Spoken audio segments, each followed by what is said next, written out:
One of the funnest storylines of the year in sports has been the Toronto Blue Jays. To watch them catch lightning in a bottle and rocket to the top of the American League East standings and then stay there and fend off all comers has not only captured the imagination of baseball fans here in Canada, but also across the big leagues.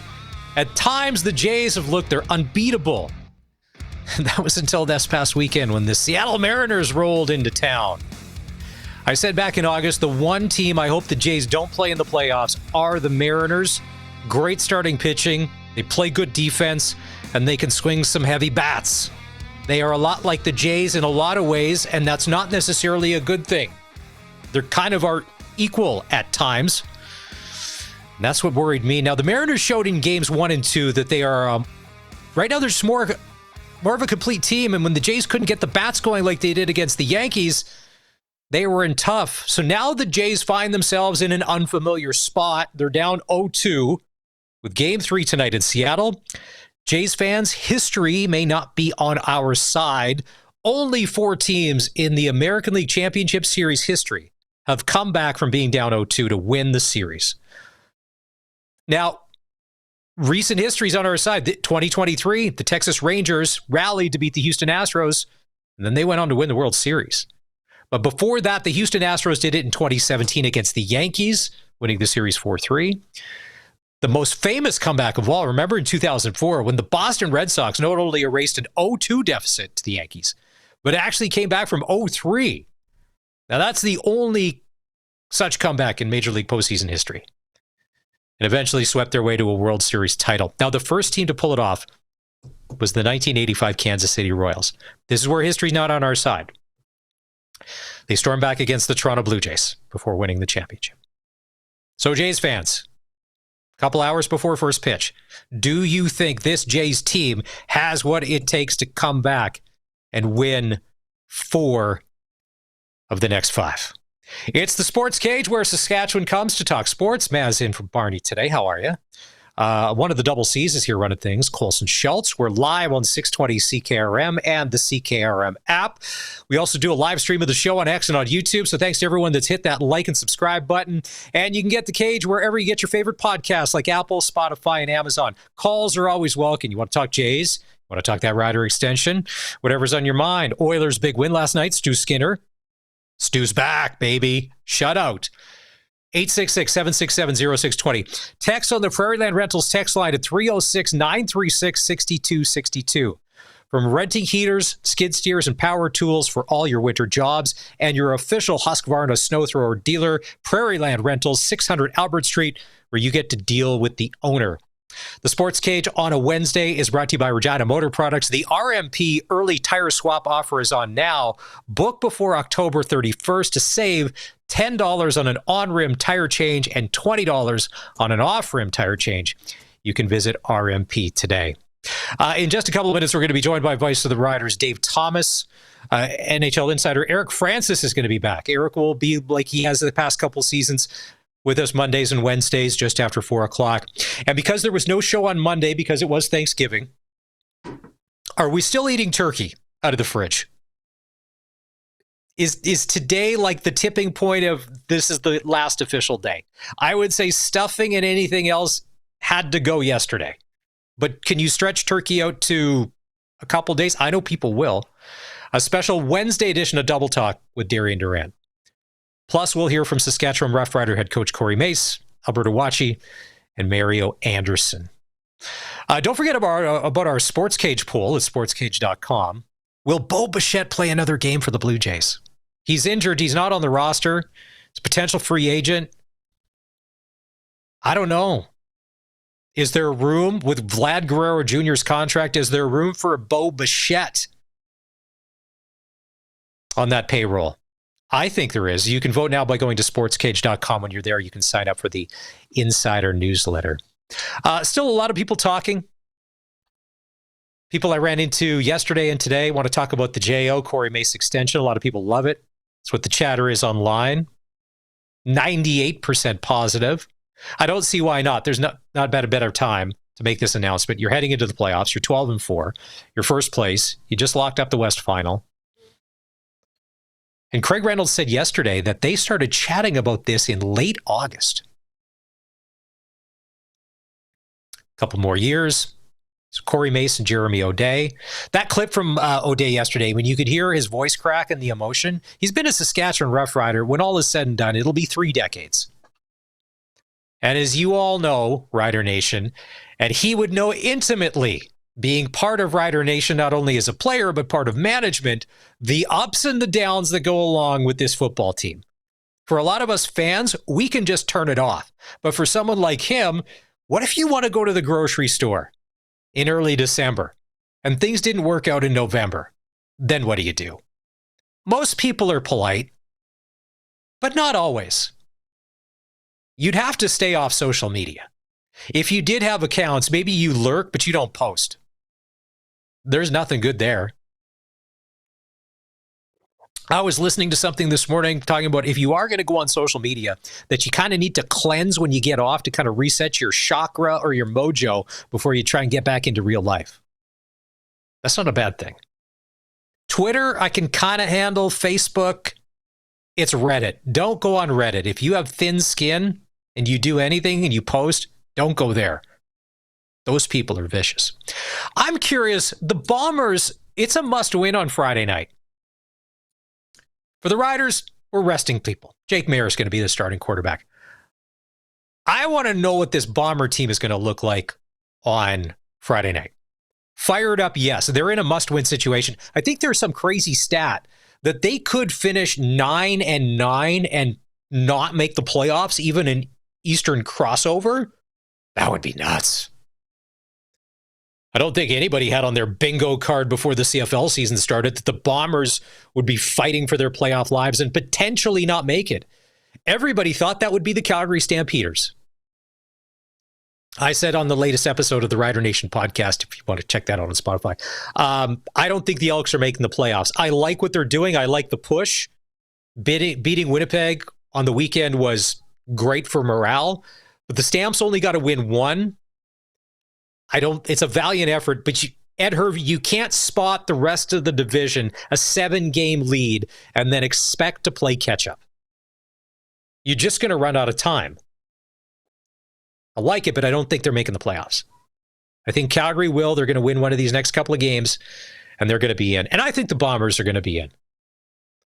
Zach Collaros is going to be your starting quarterback.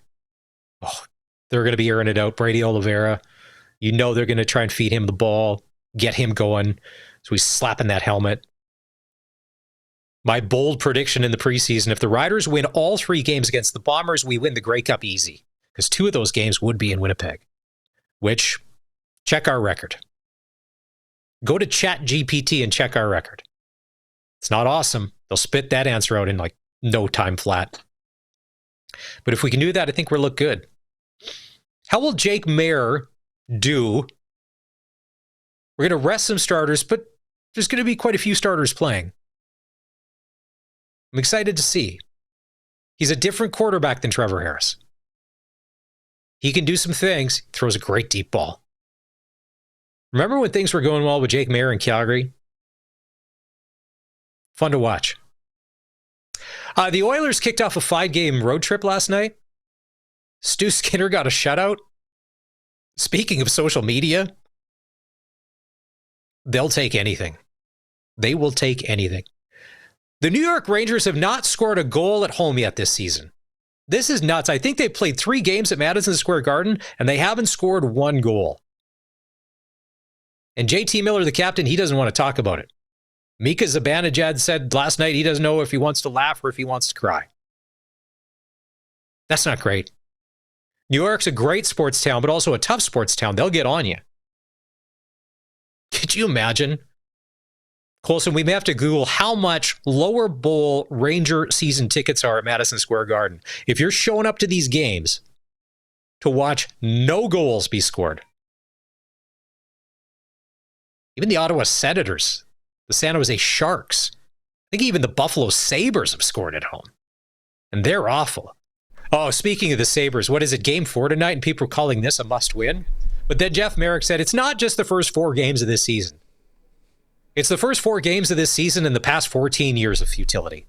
That's their problem.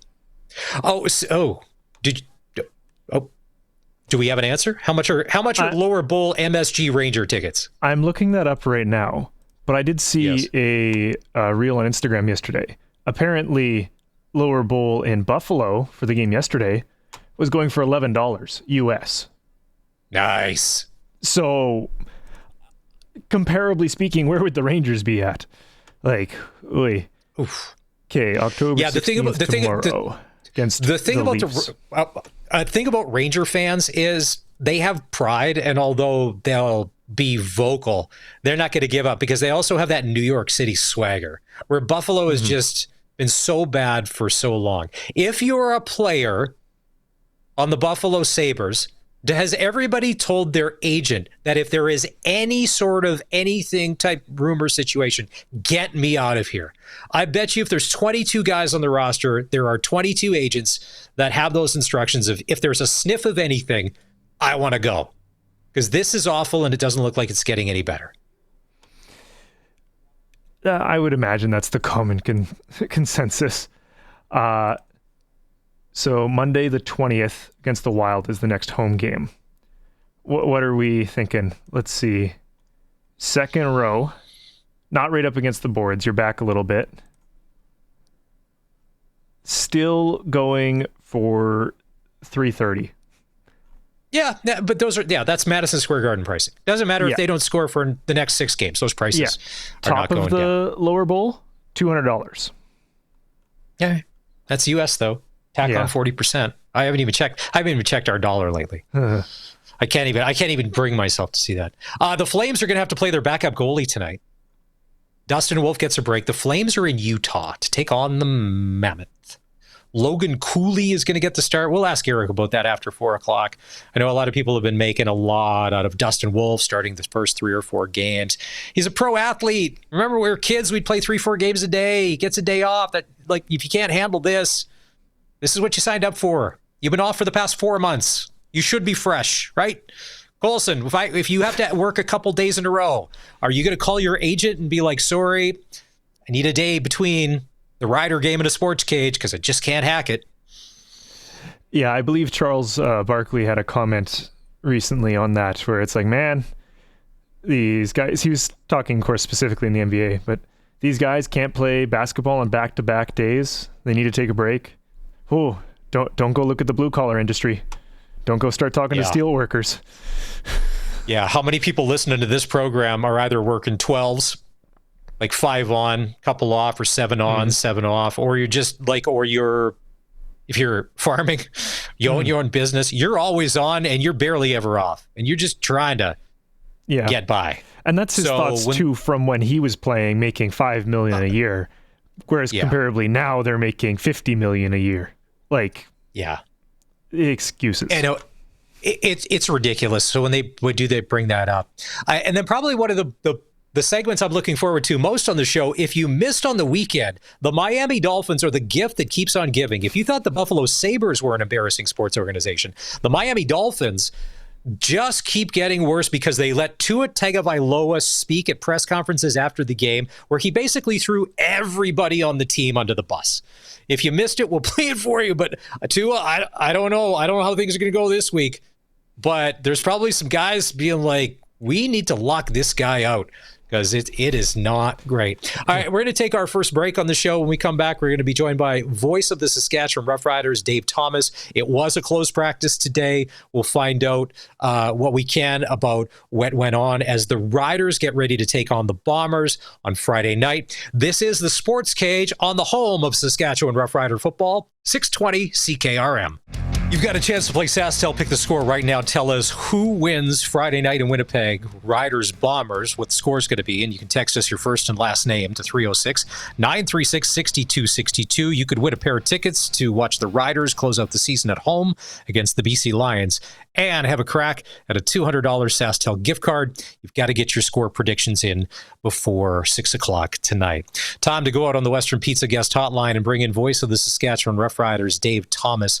And before we chat about this week and this week's game, I want to go back to Friday, and I want to get your thoughts. I thought one of the most noticeable things, or one of the most telling things about the game Friday night, although the Riders won, is what an effort that Ryan Dinwiddie's Toronto Argonauts put in, without their top offensive player, Nick Arbuckle, you had no Witten McManus, their top player on defense, but man, that Argo team, they played tough. How about Jared Dagey? Right off the hop, Jared Dagey, you know what? He took an absolute pounding, and this was his opportunity to make a statement. And if there's one thing that you can really see the similarities between not only Ryan Dinwiddie, but Corey Mace, is the way that they have their teams and cultures set, right? There's a lot of symmetry there, and you would expect that with two gentlemen that worked for as long as they had. But Jared Dagey got absolutely plowed into the turf. But as Coach Mace says quite often, is that it's a next man up. The standard is the standard, and it's your opportunity to go out and show that you belong. And that's what Jared Dagey took it as, right? Like, again, he knows what the depth chart looks like. He knows that Nick Arbuckle is hurt and going to come back. He knows that Chad Kelly is hurt, and who knows what it's going to be. So he had to put something down on film, and that's Luke's big thing too. And he's bang on when he says it. It's a opportunity for you to build your resume. And boy, if there's one thing he showed, he's absolute tough as nails. And believe you me, if there's a team that's looking for a quarterback or quarterback depth, Jared Dagey is probably going to be one of the guys that are talked about. Do you think after they pulled him out of the game for the concussion spotter, like once and then again, that he was allowed to continue to finish the game? Because after a while, I felt bad watching him taking that abuse and his head bouncing off the turf. And I'm like, if the first one didn't get him, the second or third one must have. I was wondering about that from a player safety standpoint. Well, here's what I get it. It's 2025 and nobody trusts anything about anyone anywhere, it seems. But at some point you have to go ahead and say, okay, these are medical professionals that have been trained. Again, they have gone to school. They have got their degrees. They know much more about anything to do with medical and assessment of injury than I would ever dream of having. And while me from the outside looking in say, wow, how can you let them go back in? Well, if you're a medical professional on the sideline, that is your job and that is your profession. And if in your professional opinion, the player is safe and okay to play, who are we to doubt that? It's kind of the same with Zach Collaros. Like, there was Milt Stegall called for him to hang him up right after he took that big shot. You know what? I can understand that there was a lot of care and there was a lot of personal emotion in it, but these teams hire the very best medical professionals that they can. And that goes to the league too. Now, again, I get it. I'm like, I maybe would have pulled him out or maybe thought of that. But again, that's just me and I'm not a medical professional. So yes, are you surprised that he went back in? Maybe, but if the medical professionals say you can go back in, you're going to go back in. And Jared Dagey has got a family to feed and he's got to put food on the table. And like I said, this was his resume opportunity, right? To build the resume. So if the medical professionals say yes, who am I to judge? I changed my opinion on the Zach Collaros thing because I was I'm like, no, he said he's good. He's a gunslinger. Let him go down fighting in the game he loves, and if that's what takes him out, not something that isn't. So Zach's smart enough. He'll make his own decisions, and I think he said he's content to live with the consequences of what his decisions are. And I'm like, all right, he's good, and I'm good, because go down with a fight as without it. I was impressed. The Riders win 27-19. Brett Lothar has a good night, kicks 5 field goals. But when you're kicking 5 field goals, it means when you got close to the red zone, you weren't cashing in, getting touchdowns. Now, a lot of the offenses in the CFL from some teams like Montreal and BC are ramping up right now, and they are converting, and they're getting that red zone percentage up there, where we're seeing moving the ball in the 20s. What did you see that maybe didn't lead to success once we got inside the red zone?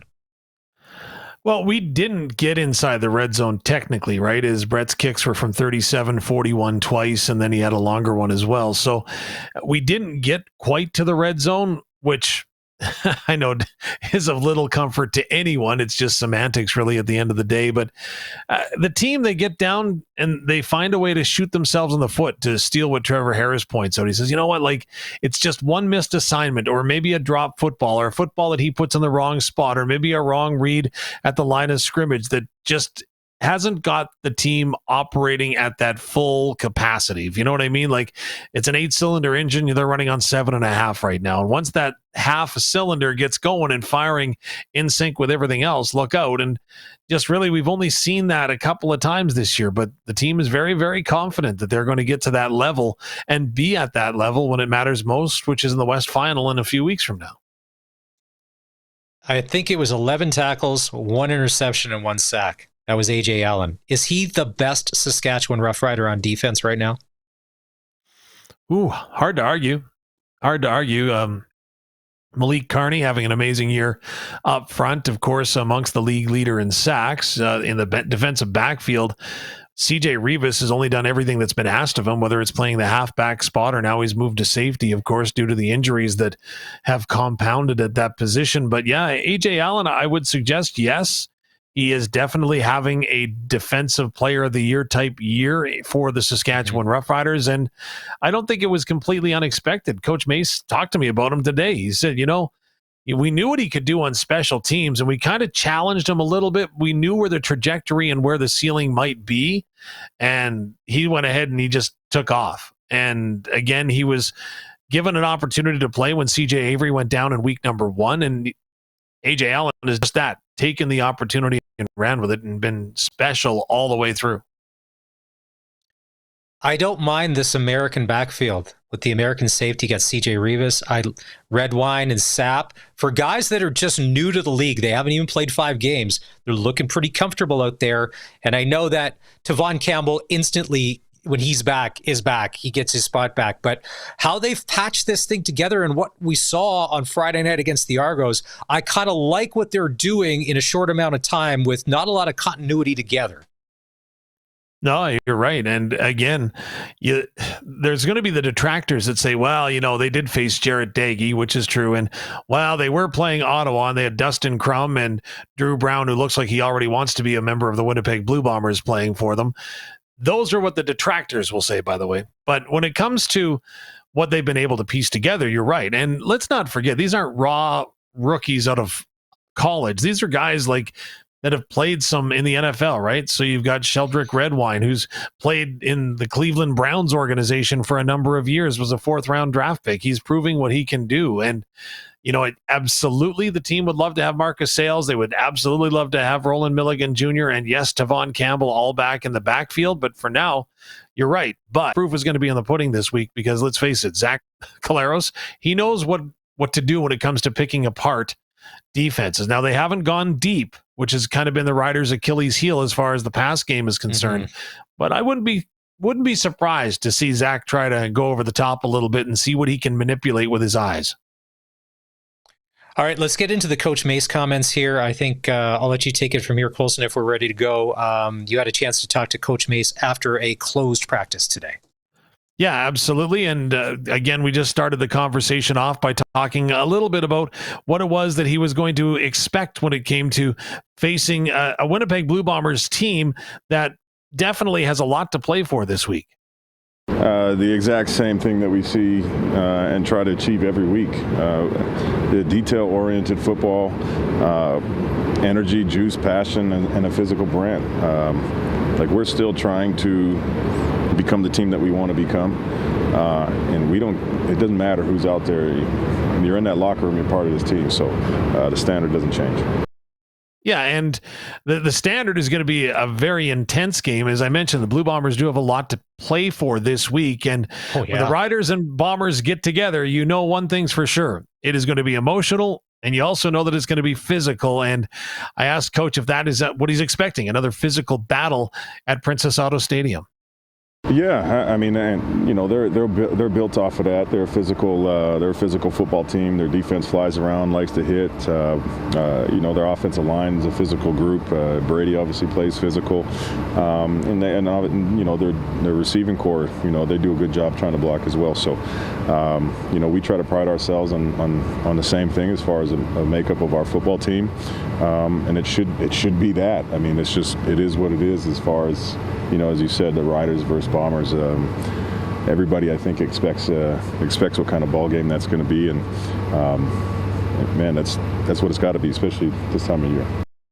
And maybe to conclude the conversation, this is the game within the game that you got to love, right? There's that chess match that, okay, if I move this safety here, what am I going to do? Well, for Coach Mace, right, he's also the play caller when it comes to the defensive side of the football. And, right, there's got to be a fine line because he's got to call what he needs to call to get the job done, but he also doesn't want to call what he doesn't need to in order to preserve some secrets, if you will, as they move forward. So I asked him what that fine line was like. Yeah, I think it depends. Every situation's kind of different, but you know, for depending on your opponent, specifically this week, like, you know, you're talking about a really good football team that's been really good for a long time.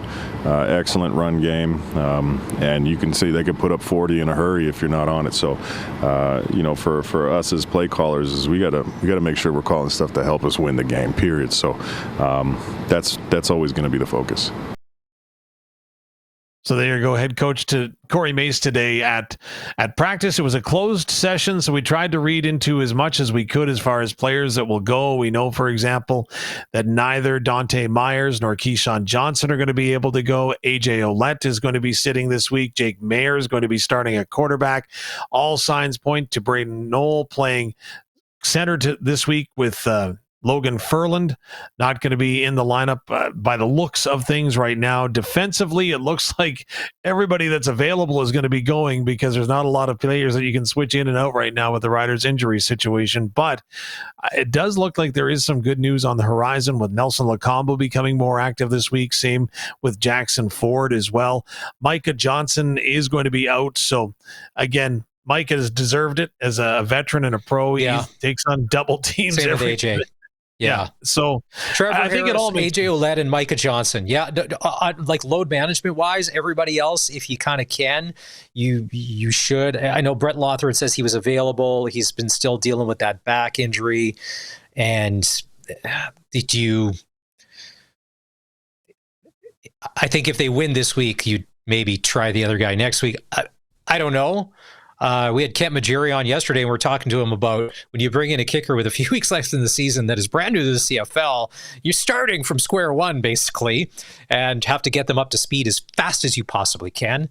And that's a challenge. No different than when you're bringing in some of these guys, these new DBs that never played the Canadian game before. How fast can you assimilate? Out of the Bombers. Now, when the Bombers beat the Ticats it was the Ticats. They played well. I thought they played well in Edmonton. They didn't win, but I thought they played well. Edmonton just was able to, there was a couple of key plays that they capitalized on. And so what are we thinking out of the Bombers? I think, like you had said, Zach Claros is going to test that secondary. He's probably going to go deep, but you have to think they've got to get the running game going, that healthy dose as the weather gets colder. And if they're going to be in the playoffs, Brady Oliveira, if they're going to win, he's going to be part of that formula. Do you think it's just going to be like standard Bomber ball, run and then gun when the gun is there? I would say yes, and I would have said yes before the Labor Day rematch or even the Labor Day Classic, because to me, and again, I'm not an offensive guru, but to me, if I'm looking at the Saskatchewan Roughriders, I see that they give up 71.6 yards per game in rushing offense. So they don't allow a lot, but I think you still have to go ahead and run the ball to at least force the Riders to consider the fact that you might do that. If you go back to Labor Day, Brady Oliveira ran the ball 9 times, and they put the ball in his chest a couple more times in that Labor Day rematch, but again, I don't know what it is that teams seem to shy away from running the ball against the Riders' defense without even trying. There's zero commitment to the run game. And to me, I would run the ball a little bit. If you've seen the 2 wins the Calgary Stampeders scored over the Saskatchewan Roughriders, Dietrich Mills, who, by the way, is running over everybody in the league, but Dietrich Mills was fantastic in those games, allowing the diversified offense and being able to run play action, run pass option. You list that goes on from there. Same with the Montreal Alouettes, right? When they come into town, they bring in a running back. Now their starter gets injured on the first play. Oh, well, no problem. We don't have Tease. That's all right. We'll just go to the second man up. And ran for some great distance and forced the Riders to consider the run game. Same with Edmonton, Justin Rankin, right? So to me, if I'm the Winnipeg Blue Bombers, I'm thinking, yeah, you know what? I've got to go ahead and stay true to my running game and be patient and allow it to develop. Whether they will or not, we'll have to wait and see. You mentioned Dedrick Mills and the Calgary Stampeders. I know there's a couple games left. I'll get your thoughts. To me, the Calgary Stampeders saved their season last week when they beat Hamilton 37-20. I know they weren't technically eliminated, but they needed to win a football game. And I think they got back to playing some Stampeder football, a little bit of that formula that helped them win earlier. They ran, the defensive line played well, big play VA didn't make a ton of mistakes. They were able to cobble it all together, and they made Hamilton look pretty pedestrian. I think they saved their season before they even took the field. When Flo Orimolade went down, he showed you what he means to that team in terms of leadership, in terms of effort level, in terms of physicality. That was why Calgary went out and got him in the offseason. And to me, he was the tone setter. He was lost to injury, of course, with an Achilles injury. And so they went ahead and they brought in Lorenzo Molden from Ottawa. And they did that before the game. And I think by doing that, it set a new tone. It established a new mark. It established, hey, we need to be physical and we have to play. And I think that was a genius move, bolstering the lineup with something that they were lacking with Orimolade, going down. And finding what their weakness was and then reinstilling that culture that had been built along both the offensive and defensive line to start the year in Calgary. We mentioned that Edmonton beat Winnipeg 25-20. The Elks just won't go away. I don't think they're going to make the playoffs. It's a valiant effort, but you can't spot anybody a 7-game lead in the West Division of the CFL and then expect to just miraculously turn it around and expect everybody else to lose and you win. I like the story. If we were script writers, Dave, this is a good story where Cody Fajardo leads them into the playoffs and then to a Grey Cup victory, but I just don't think there's enough juice there that this is going to pan out. I think there's just too many factors against them. Elks are running out of road real quick. Yeah. You know, I've been talking with some of my colleagues in Edmonton this week, and it's interesting because Mark Killam is kind of under fire right now. And no, it doesn't have anything to do with the fact that he didn't change quarterbacks at the start of the year. It's the fact that late in the ball game, right, when they're up by 5 points, instead of trying to push the ball downfield, instead of trying to go ahead and get the touchdown with the 2-point convert, which then wins you the season series over the Winnipeg Blue Bombers and really gives you an opportunity to make a push to get into the playoffs. He stayed conservative, making sure they got the win first. And if you watch the game, Cody Fajardo was beside himself. He couldn't believe he was being pulled off the field on 3rd down. And a lot of the folks in Edmonton are kind of talking about that a little bit now. Oh, he's a rookie head coach. And I don't think so. I think that mission 1 is securing the victory. Yeah. And if you go back to the Riders and Calgary Stampeders, remember Coach Mace was asked going into McMahon Stadium, if you get into a situation where you need to win the season series, are you thinking about that? And he's like, no, we're concentrating on winning the game first. And like I say, it's an interesting conversation to have. I'm very curious in what other people's opinions are. To me, I'm kind of with you. You got to win the game first. Otherwise, you're completely eliminated. The icing on the cake was to go ahead and get the 13-point differential. Yeah, how many times have we seen it? You know, the team is driving, and in a perfect world, it works out. But let's say Cody hangs one out to the far flat, gets picked off in return for a touchdown, and then they lose 27-25. And then what? That's every coach is either stacking something in the good bank account to keep him around, or he's putting something in the negative part of that account on the other side that's going to get him out of there. And Killam needs as much positive. And I wonder, Dave, if early on in the season, was it Killam's decision? Let's say after 3 games, he's like, all right, I've seen enough of Trey Ford. Mark Killam has been around a lot of good quarterbacks in Calgary. 2 decades worth. He knows what a good CFL quarterback is. Don't tell me it took till week 7. I want to know, and we're never going to know, was it his decision? Could he have said sooner, he's not our guy, we got to put Cody in. We have to salvage the season. All I'll tell you is there's an awful lot of banners and posters around Commonwealth Stadium at Edmonton with quarterback Trey Ford's picture on them. Yeah. And I think that's what leads you to believe. Mark Killam has been around some of the best quarterbacks to ever play in the CFL when he was a special teams coach with the Calgary Stampeders for 2 decades. He would know, because he is part of the Huffnagel tree, what a good quarterback in this league is. And they've got it in Cody, which is great. And if he's not signed, sign him, because having him on your team gives you a chance. And if I'm a fan, and there's not many of them showing up at games, and I get it, there was no other game on Saturday. Didn't look like a huge crowd, but that's the one thing to cheer for. Montreal took care of Ottawa on Thanksgiving Day. I don't think anybody was thinking that the Red Blacks were going to pull an upset. Montreal gets them again this week, but in Ottawa. If Bob Dice is not the head coach, do you wait till the end of the season? It didn't happen after Monday's game. Will it happen after this game? How does that situation play out?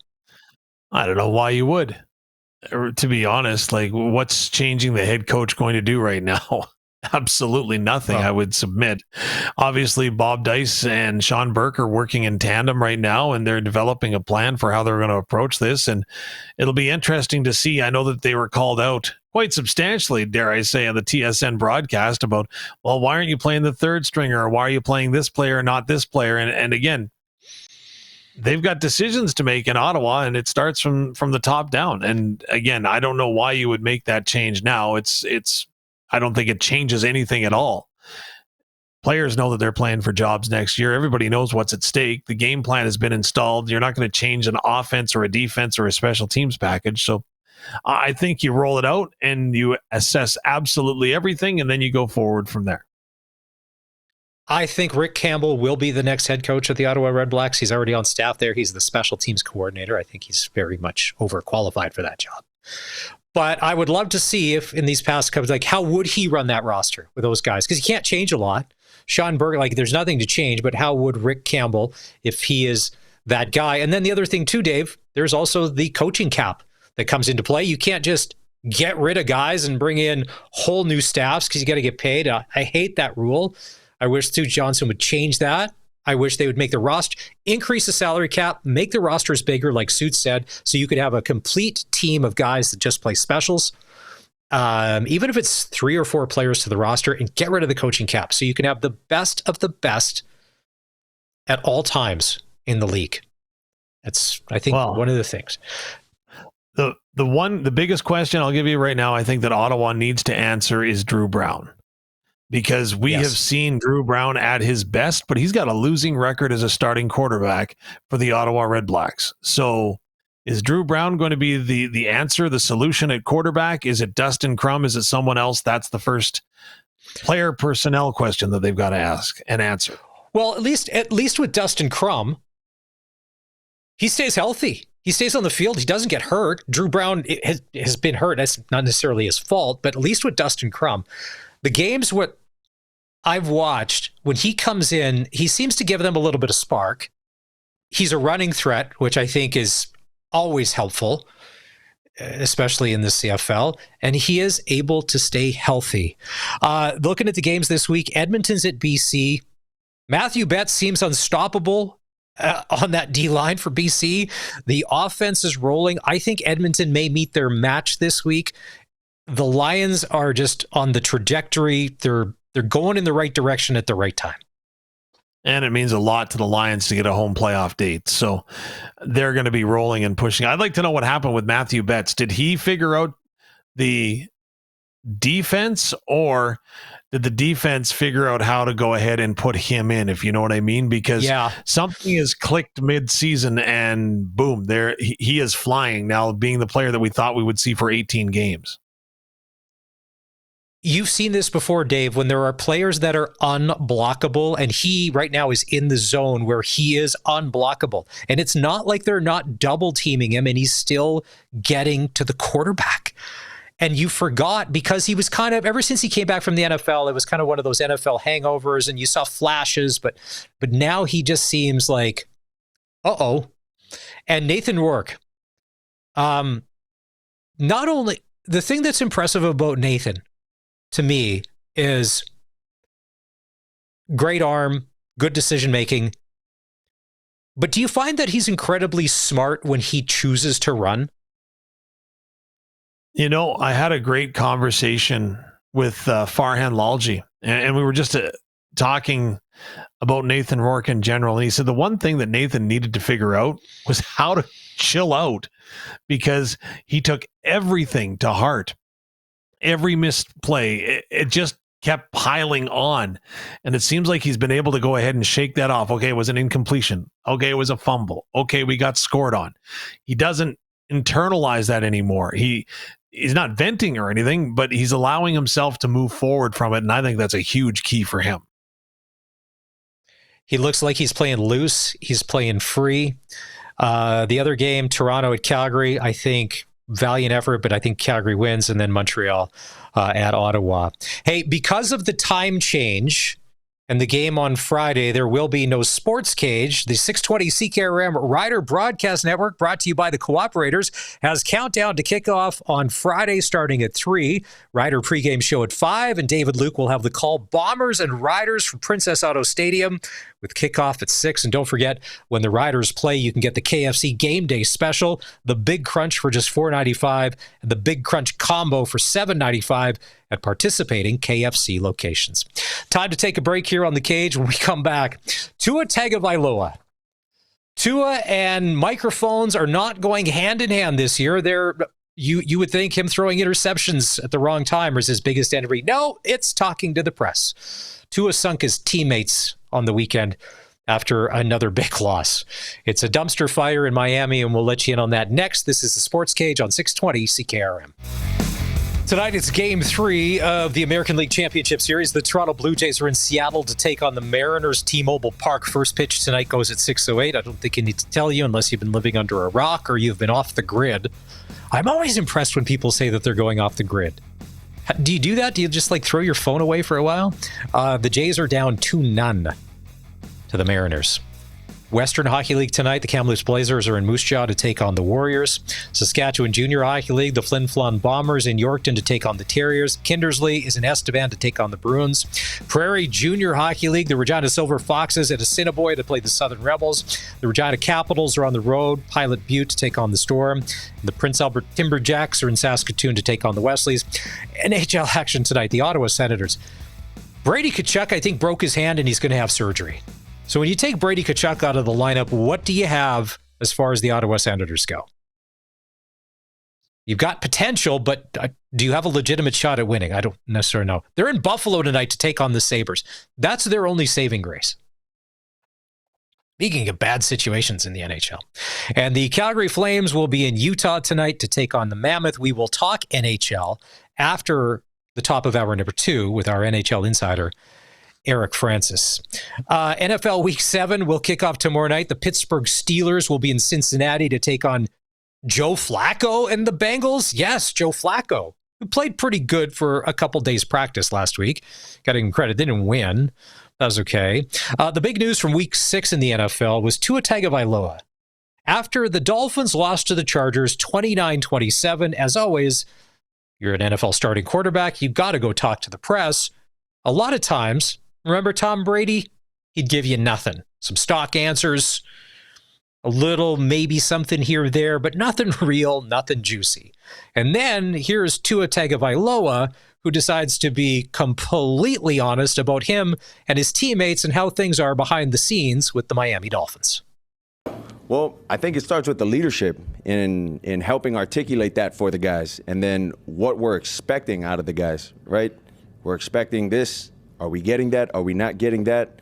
We have guys showing up to player-only meetings late, guys not showing up to player-only meetings.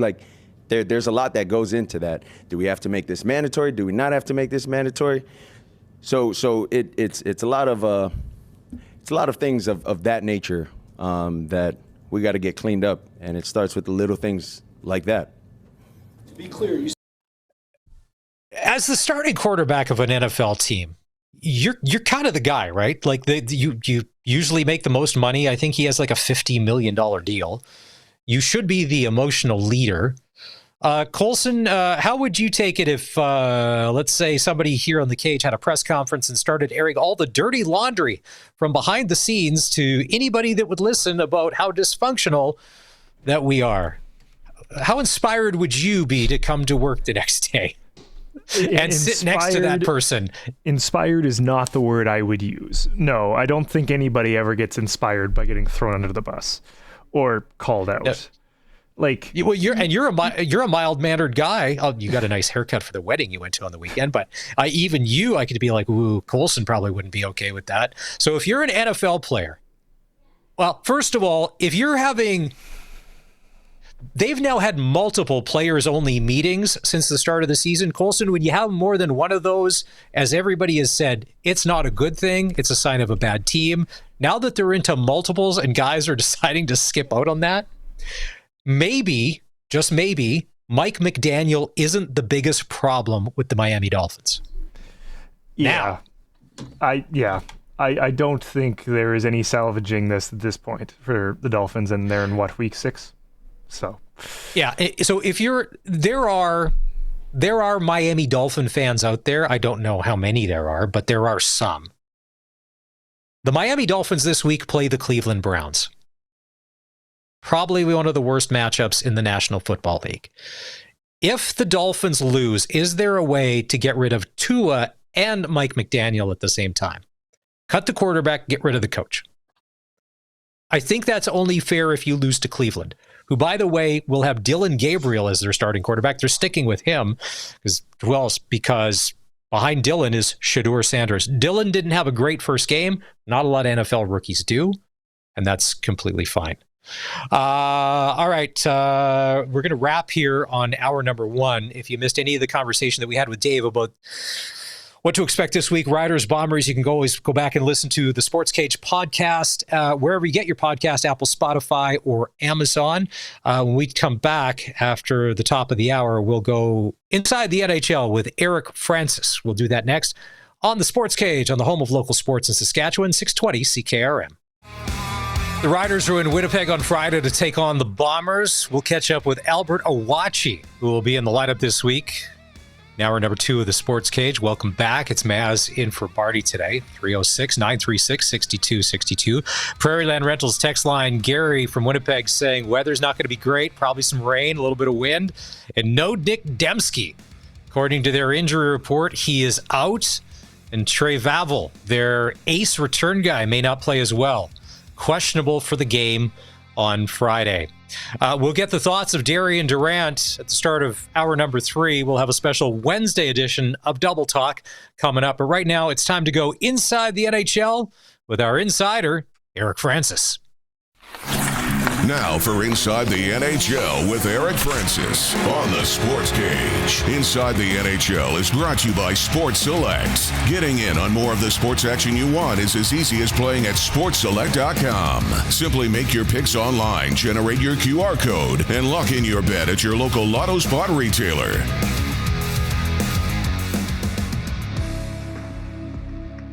There he is from the home office with his fancy deep voice intro. Insider Eric Francis joins us on the Sports Cage. That's more like it. Come on. It was very upsetting yesterday without a proper intro. It's I know, but we had you on at a weird time. I know we had you on at a weird time. We were up against the clock. We didn't have any room. We didn't have any runway. The word runway, I think, is getting used a lot these days. We didn't have a lot of runway for us to kind of go down the crazy path. Sometimes we do. Eric Francis, we're a week into the NHL season. Some initial thoughts, because for some people the sky is already falling and other people are planning parades and renting temporary staging because there's going to be a Stanley Cup coming into their city. Yeah, I mean, one of the things I think a lot of people thought was that potentially Florida would falter early without Tkachuk, without Barkov. Their goalie's 37. Were they going to maybe, they got a big target on their back as 2-time champs, and they've just continued to cruise along. They had a bit of a setback last night, but that's a wagon right there, that Florida team. Obviously, I'm not shedding much news to anybody, but that's kind of cool to see that you can count on them being a great team. And, in terms of real surprises, I don't know.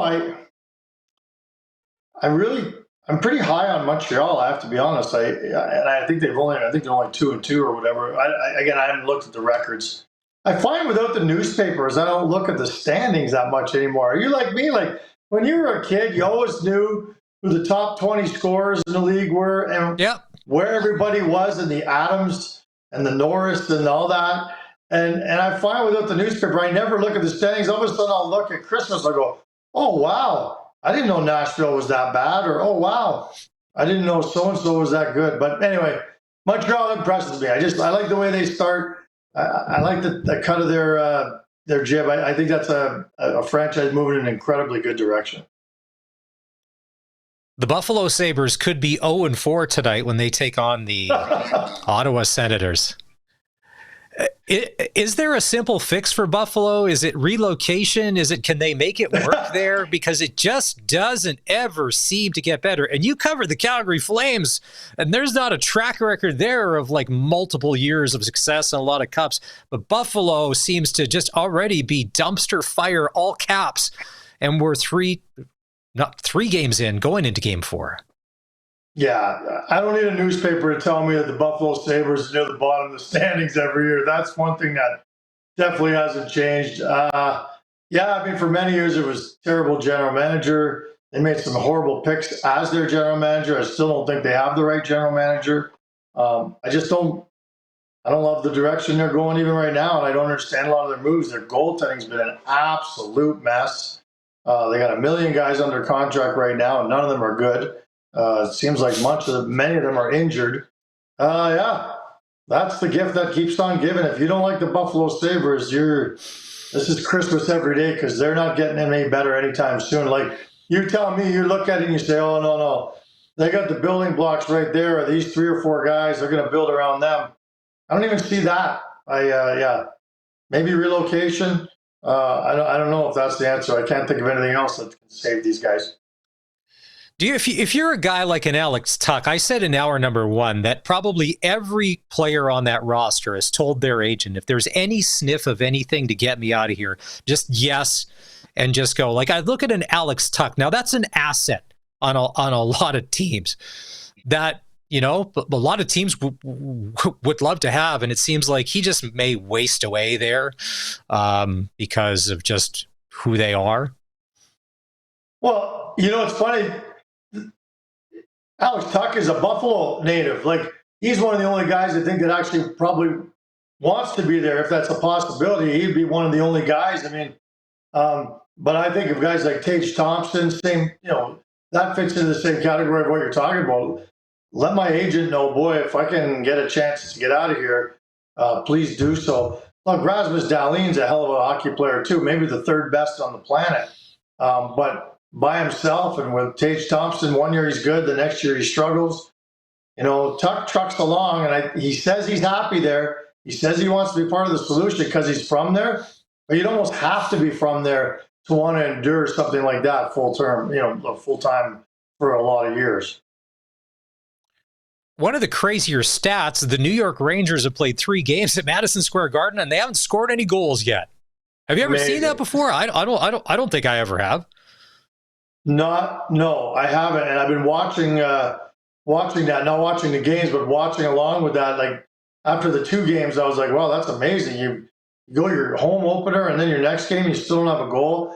3 in a row. Holy cow. I thought, and I still think, the Rangers are going to be one of the bigger bounce-back teams this year, although obviously people have many reasons for concern there. But, they were awful last year, and on paper, I still think that that's actually not just a good team, but a deep team.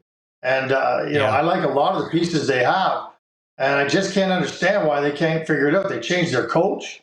You think that would give them a little bump at first, but that hasn't helped.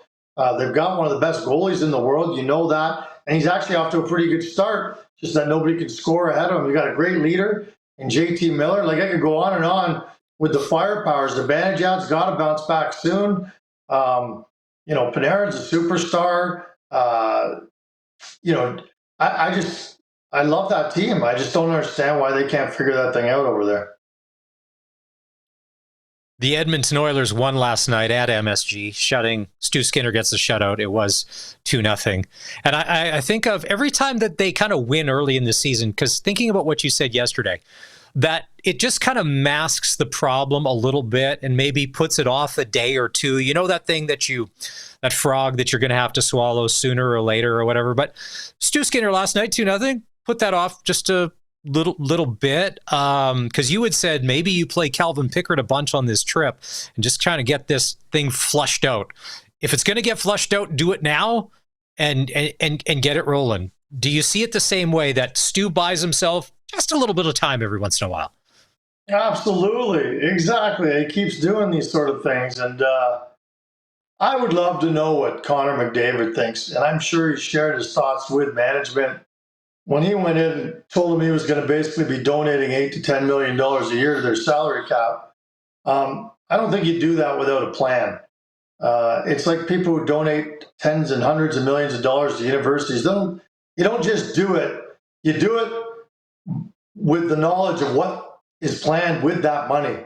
And I would love you're getting to know a library named after you.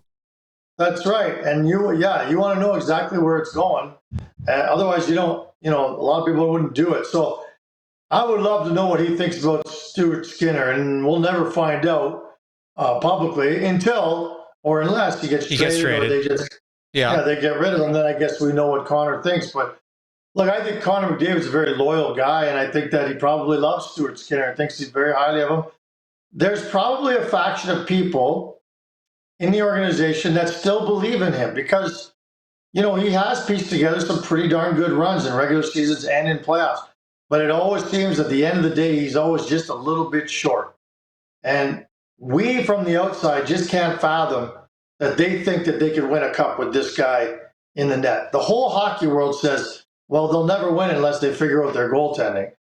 Yet, maybe you just wonder if inside they still think that we're all wrong and maybe they're right. I don't know. We're going to find out. I still think you're going to see a heavier dose of Calvin Pickard moving forward.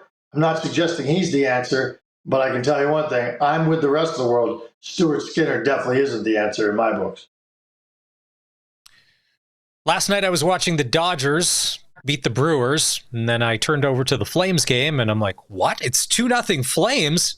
Look out. What about Vegas Mitch and Jack Eichel? And they're one of the deepest teams in the league. And then I went back to baseball, and I come back, and then Jack Eichel scored. It was 3-2, and I'm like, they got this. They got this. You were at the game last night. How good is Vegas up close? Yeah, they're a juggernaut. I mean, if that's not a top 5 team, I don't know what is. Because not only do they have, some of the best skill in the league, they also are the biggest team in the league. And that still counts for something to me, especially over the course of a playoff series or a playoff run. And now you add Mitch Marner, who is notorious for disappearing in the playoffs. But I just feel like if you put him in the right position, he can really help that team even in the playoffs. So that's a scary good team. Look, Pavel Dorofeyev is off to a great start. I think everybody's seen that. He's got 5 goals, and I think he's right there with Jack Eichel in terms of leading the league in scoring. That's just another example. And I know he's been there 3-4 years now, but this team is deep. Mark Stone, I like to see that power play with all 5 forwards is absolutely terrifying. And to think that if they wanted to, they could go back to they could still put Jose Theodore, or Shea Theodore. Jose Theodore didn't sound right. Shea Theodore at the top of that power play as well. So, they're impressive. Even when the Flames are up 2-0, Flames have not fared well against Vegas. Most teams haven't over the years, but I don't think many people in Calgary were feeling all that safe with a 2-0 lead against a team that good. And Flames are now on a run. 3 games in a row, they've imploded in the third period. I know it scored 9-1 in their last 3 games in the third period. And that used to be their hallmark. Like the last couple of years under Ryan Huska, the third period is when you knew you were going to get your best effort from the Calgary Flames. Now they've flipped the script, and the thirds are atrocious. So it'll be interesting. Some growing pains in Calgary, that's for sure. Their schedule is hellish. They play again tonight in Utah, and their first 10 games are as tough a slate as I've seen to open a season. So they're putting their faith in Devin Cooley, their backup goalie, tonight. And I think a lot of people are pretty nervous about what could happen. I want to get to the Flames in just a sec, but before we wrap on Vegas, today is October 15th. It is the deadline that the NHL came out and said that teams could sign the 5 players that were suspended because of the trial. Now, whether or not, that's a whole other issue. There's a lot of morality. So the rumor is that the Vegas Golden Knights could potentially be signing Carter Hart to help with their goaltending situation. Adin Hill got hurt last night. Are you hearing that as well, that is a possibility that they may sign him? That's what I'm hearing. I mean, I was tweeting that last night as well. I mean, I think the fact that Adin Hill got hurt just, I think, puts an exclamation mark on what I think we've all been expecting for a while here, which is Carter Hart will land in Vegas. And I don't know how badly hurt Adin Hill is. My guess is it's not that bad, but he did leave the game. And my goaltending expert next to me on the panel last night, Brent Cron, was pretty sure it was a groin, which can be a nagging thing that can last for a long time. So, I think they really have to believe right now that signing a guy like Hart. Look, I'm not convinced Carter Hart's the solution. I'm not convinced that after a couple of years out of the NHL, Carter Hart can be an effective goalie anymore. I'm not sure. It's a gamble. It's a big gamble. It's also a big PR gamble. And we'll see if Vegas is willing to roll those dice. I think that they're the organization, or one of the few organizations, that would say, PR issues be damned. We think it can help our team, and we're going to sign that guy. Kind of like the old LA Raiders of old. It didn't matter, what your past was or what you brought to the organization. If we thought you could win, they would sign you. And I'm not saying that's the way they've always been. I just don't think that they're too worried about that aspect to it.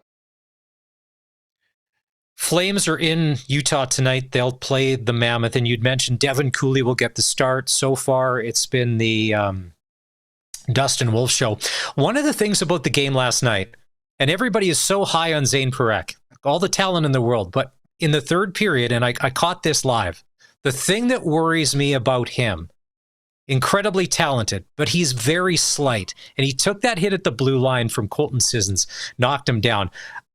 And I've always thought, I remember before the draft, wrote this long piece about all of these prospects. What if you had to play 7 games against the Florida Panthers forecheck and you were an up-and-coming defenseman that could be drafted? What would that do to you, and where would that put you in the draft if that's how players came out? And we know that it doesn't work that way. I like him as a player, a lot of talent. It's his size and durability that I worry about. Yeah, and his size is a factor in his struggles to play defensive hockey in the National Hockey League. Look, everyone will tell you that it's the hardest position other than goaltending to play in the National Hockey League at a young age. It takes many, many years for guys, even some of the greats, to really make their mark as a defensive player or as a defenseman, period, at either end of the ice, and be really effective when you're only 19 years of age. So Zane Parekh has a long way to go. I still think he's going to be a star in the league. I really do. You can see the skating ability, the mind that he has. He's a smart kid, the creativity, the offensive mindedness. These are all things the Calgary Flames need and crave, and everyone should be excited about him. But he's still really struggling, in my eyes, to make that transition from junior to the NHL. And that means keeping your head up a little more than you probably ever did in junior. It means learning how to defend. It means realizing that if you get a half step behind someone, you're done. You can't make up for it with your superior skill like he did in junior. So he's just got a long way to go. And like I said, if this all sounds negative, it's not intended to be. He's not in a place right now, to me, where he's an NHL everyday defenseman. He'll get there, but there are going to be a lot of growing pains that go with it, including getting rocked like last night. Maybe that was a good thing for him because he didn't get hurt, and he's going to be back in the lineup tonight. But I saw that too, and I thought the same thing. Boy, that was a play that I don't think many veterans would have got caught. They would have got caught up in. He didn't have his head up at a time when he probably should have. The Blues were in Calgary on the weekend, and they beat the Flames. Am I missing something? Do the Blues have a really good team this year? Because nobody seems to be talking about them, but they're solid, right? I think so. You look at those two players they got from the Edmonton Oilers last year, they both really started to blossom last year. I love this Jake Neighbors, Calgary kid. I think he's fantastic. Jimmy Snuggerud is their latest and greatest, a collegiate hotshot that made the jump this year to the NHL. He's got a couple goals the other night and shooting the puck a lot. He's on their first power play unit. That's how much they think of him already. Jordan Kyrou is a future star. Well, he's already a star, I think. But the back end, there's some veterans back there. But I just think that they've got some real depth. And Jordan Binnington, again, is on a mission to prove that he belongs on the Olympic team. And, the whole country will continue to doubt him. But he's on that mission to prove everybody wrong. I love that team. And I think that might be the best general manager in the National Hockey League, Doug Armstrong. And I know this is his last year where he kind of steps aside and is more of a mentor, but he'll still have a say in hockey decisions. And with him as a GM, I think, not only are they good right now, I think they're going to get even better because he's a guy who's smart enough and savvy enough to still find a way to add as the season goes along. So, yeah, St. Louis Blues, sneaky good. I like the way you put that.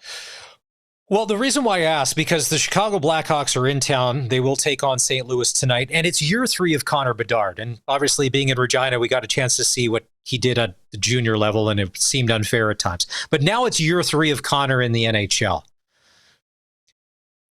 He's got a little more around him than he has had in the past, but is it time for Connor to kind of separate from the pack and start kind of showing out? Even he may not have the reinforcements, but to be that guy, because McDavid didn't always have, the supporting cast he has now. He kind of had to start doing it on his own. Like, what are your expectations for a Bedard in year 3?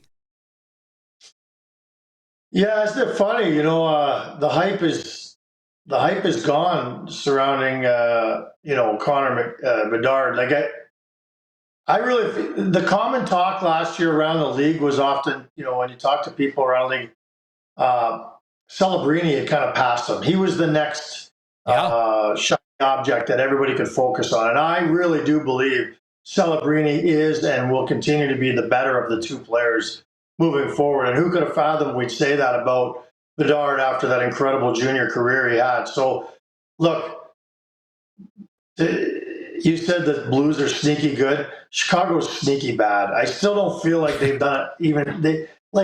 Not only is it not a talented roster, they haven't surrounded Bedard on his own line with enough, if you ask me. I just think that they needed to go out and get two guys who could really support him better. I don't like what they've done, and I think it's to his detriment. So, yeah, his stock continues to sink. Now, do I think he's still going to get 70 points? Yeah, I do. But do I think Celebrini is capable of 90, 95 points? Yes, I absolutely do. So that's where my focus is, how great he is.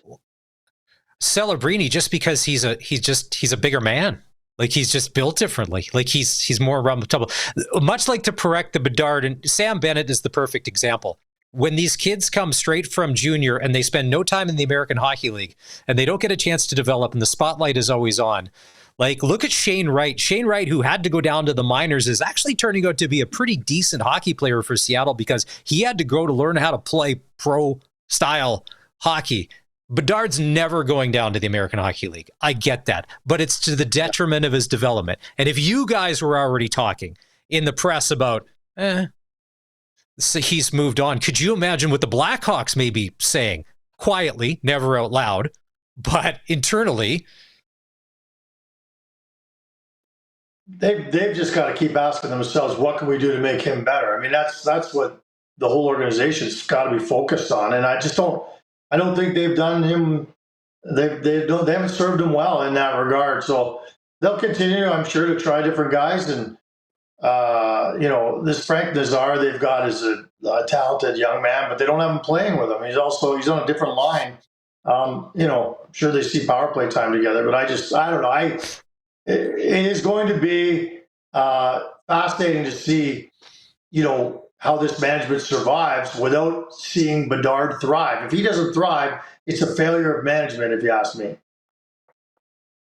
I kind of like what the Vancouver Canucks are doing this year under Adam Foote. Man, remember him? he was a tough SOB of a hockey player. Yeah. And I think he commands, and it's not like Tocchet couldn't command the bench or whatever, but when I see Adam Foote and I see, is anybody going to say, no, I wouldn't say anything.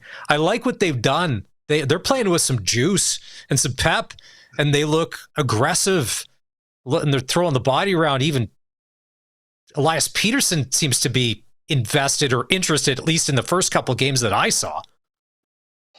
Yeah, I didn't see the same thing when it comes to Pedersen, that's for sure. But I will. Okay, well, I have low bar, Eric. It's a low bar for the Pedersen front.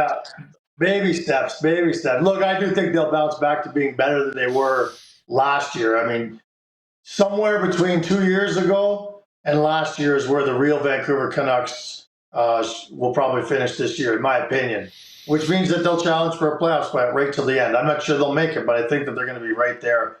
Look, it's such a fascinating study, isn't it? Because that pairing of Roenick and Quinn Hughes is deadly. It's one of the best pairs in the NHL.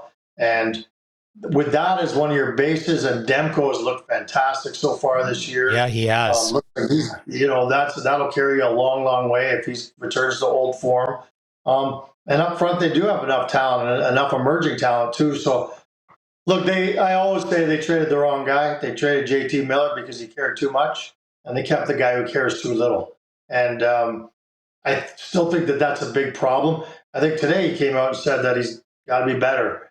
He's got to be better. Well, we've heard that for 2 years now, or a year and a bit. So he's kind of one of the keys, really. If he can get back to his old form where he's up to 100 points, I don't worry about that team at all. But I'm not sure he'll ever get there. So it'll be interesting in Vancouver. But again, I don't say anything bad about Vancouver. I'm too scared of the social media mob associated with that organization. Who's the guy? Last name Sherwood. I saw him on my Twitter feed last week. He was getting kicked out of the game or thrown off the ice. He was giving somebody the bird. I'm like, who is this? I like this guy already. Hello, Vancouver Canucks fans. Yeah, you talk about a guy who cares a lot. Like, that's Kiefer Sherwood. This guy, I think last year, if I'm not mistaken, I think he broke the NHL record last year for most hits in a season, or he was up there anyway. He hits everything that moves. He's a spark plug. He's exactly the kind of guy you want in your organization, throwing his weight around and trying to create things and make things happen. And so, yeah, if you tell me, I didn't see that he got kicked out last night, but that does not surprise me at all, because if he was in the thick of the battle, that's exactly what Kiefer Sherwood is all about. And name me a team in the league that doesn't want a guy like that in their lineup. We'll wrap on this. We played the video a couple of weeks ago. Since the Vancouver Canucks have never won a Stanley Cup, there's not a lot of banners hanging from the ceiling. But in early September, Bryan Adams played the arena. And to commemorate that, because I guess he opened the arena, they hung a banner for him from the ceiling. So that's what Canucks fans have to look up to when they go to hockey games in Vancouver. It's as good as it's probably going to get. There you go. Yeah. All right. And he played the winning. All right, Eric. I'll let you go get ready to watch that Flames Mammoth game tonight, whatever that entails. Hockey in Utah. All right. And we will catch up with you on Monday. It's our Insider NHL Eric Francis, brought to you by Sports Select. Getting in on more of the sports action you want as easy as playing at sportselect.com. Simply make your picks online, generate your QR code, and lock in your bet at your local Sports Select retailer. Time to take a break. When we come back, it was a closed practice for the Saskatchewan Roughriders today, but Dave Thomas had a chance to catch up with Saskatchewan Roughrider Albert Awachi. We'll hear from him next on the Sports Cage on 620 CKRM. Last night, LA Dodgers starting pitcher Yoshinobu Yamamoto ended up throwing a complete game, which is unheard of in the majors of baseball in 2025. 9 innings, giving up 3 hits, struck out 7. Dodgers win 5-1. They lead the Brewers 2-0. That is incredible. I'm like, are they taking him out? I'm like, no, they're not taking him out. Colson, who do you got as a clutch performer? So, my clutch performer, a kid by the name of Matthew McQuinston, sorry, get the name right. And I've got the video clip here, so we're gonna play that for everybody, but basically, Hawkins. you can hear the play-by-play. We wanted to pitch it, had to stiff arm somebody. Play-by-play. And now he gets out to the 40-yard line. And gets called down by the coach. Matthew is out, headed down to the field. Have a good game, Matthew. Good luck. Matthew McQuiston is in a first. On WJR. We've lost a member of the booth to the field. That was wild. Pretty cool. Yeah, so we're going to watch Matthew. As He's a Matthew makes his sophomore way down to the at field. Trenton High School. Pretty cool. And got called down to go play for the varsity team. So, I'm like, I don't see that happening very often. That's for sure.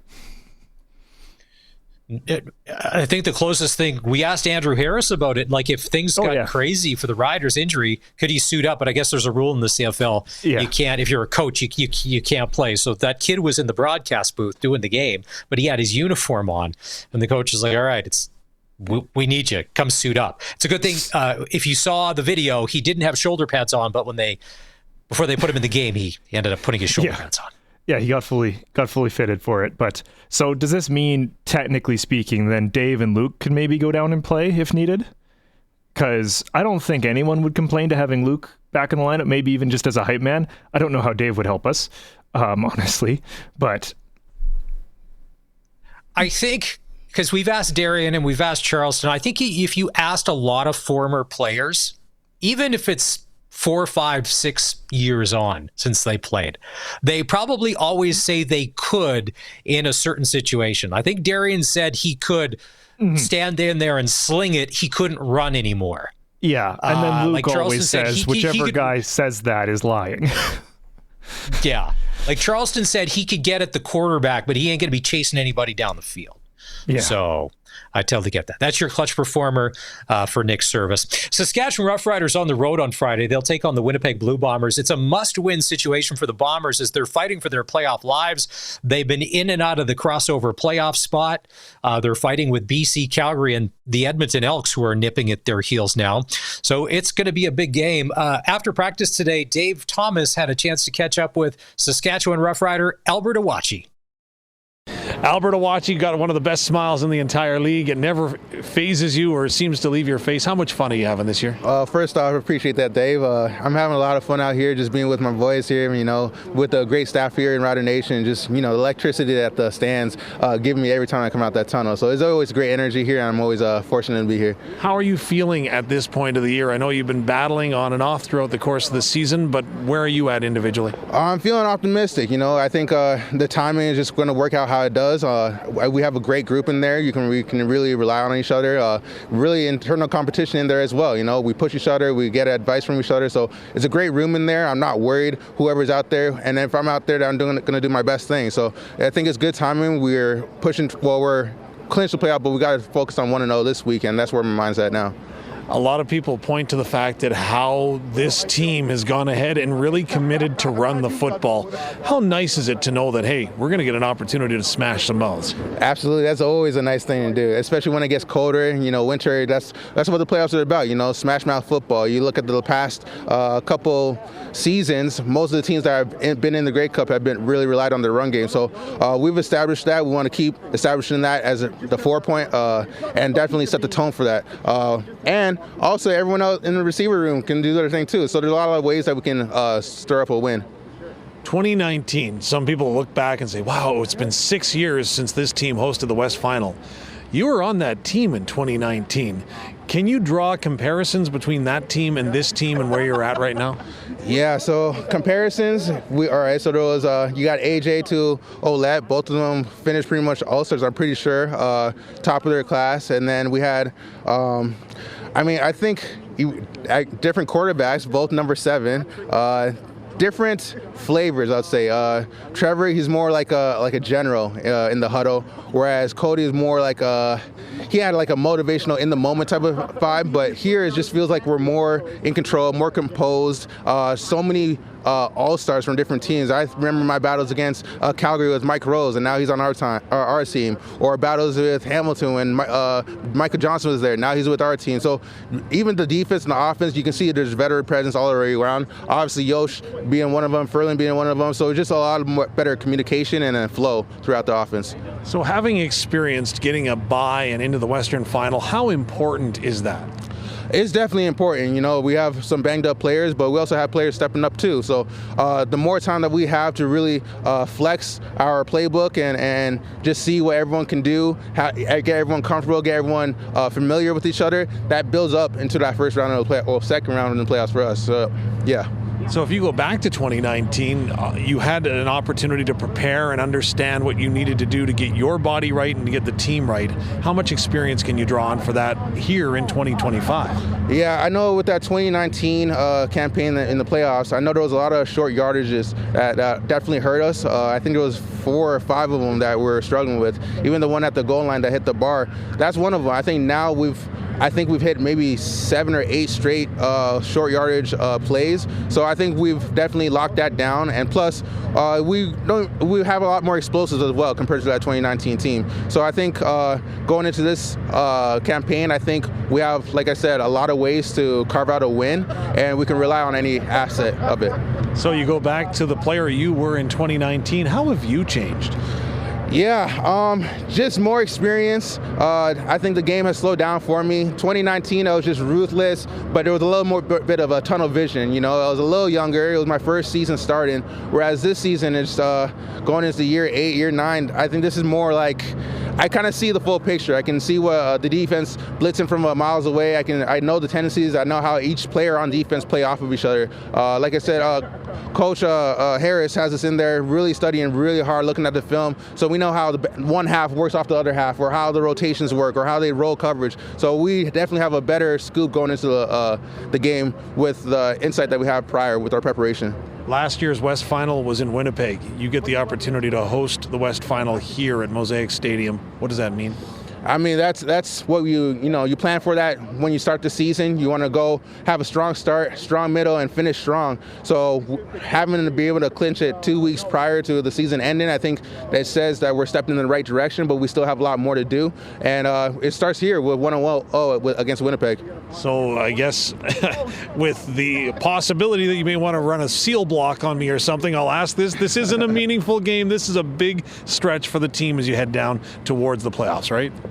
Every game is a meaningful game. You know, we always want to get the right momentum, making sure that we're feeling good when we look at the tape after the game and say, hey, you know what, everything's clicking. We're making our executions, we're making our right reads, and no MAs, no anything. And plus, on top of that, we want to be the physical, dominant team. So when the next team looks at us, whether that's BC next week or whatever, or it's the first round or next round in the playoffs, they're looking at a tape and there's something they're realizing, you know, we're coming in for a battle, and that's what we're going to bring every time.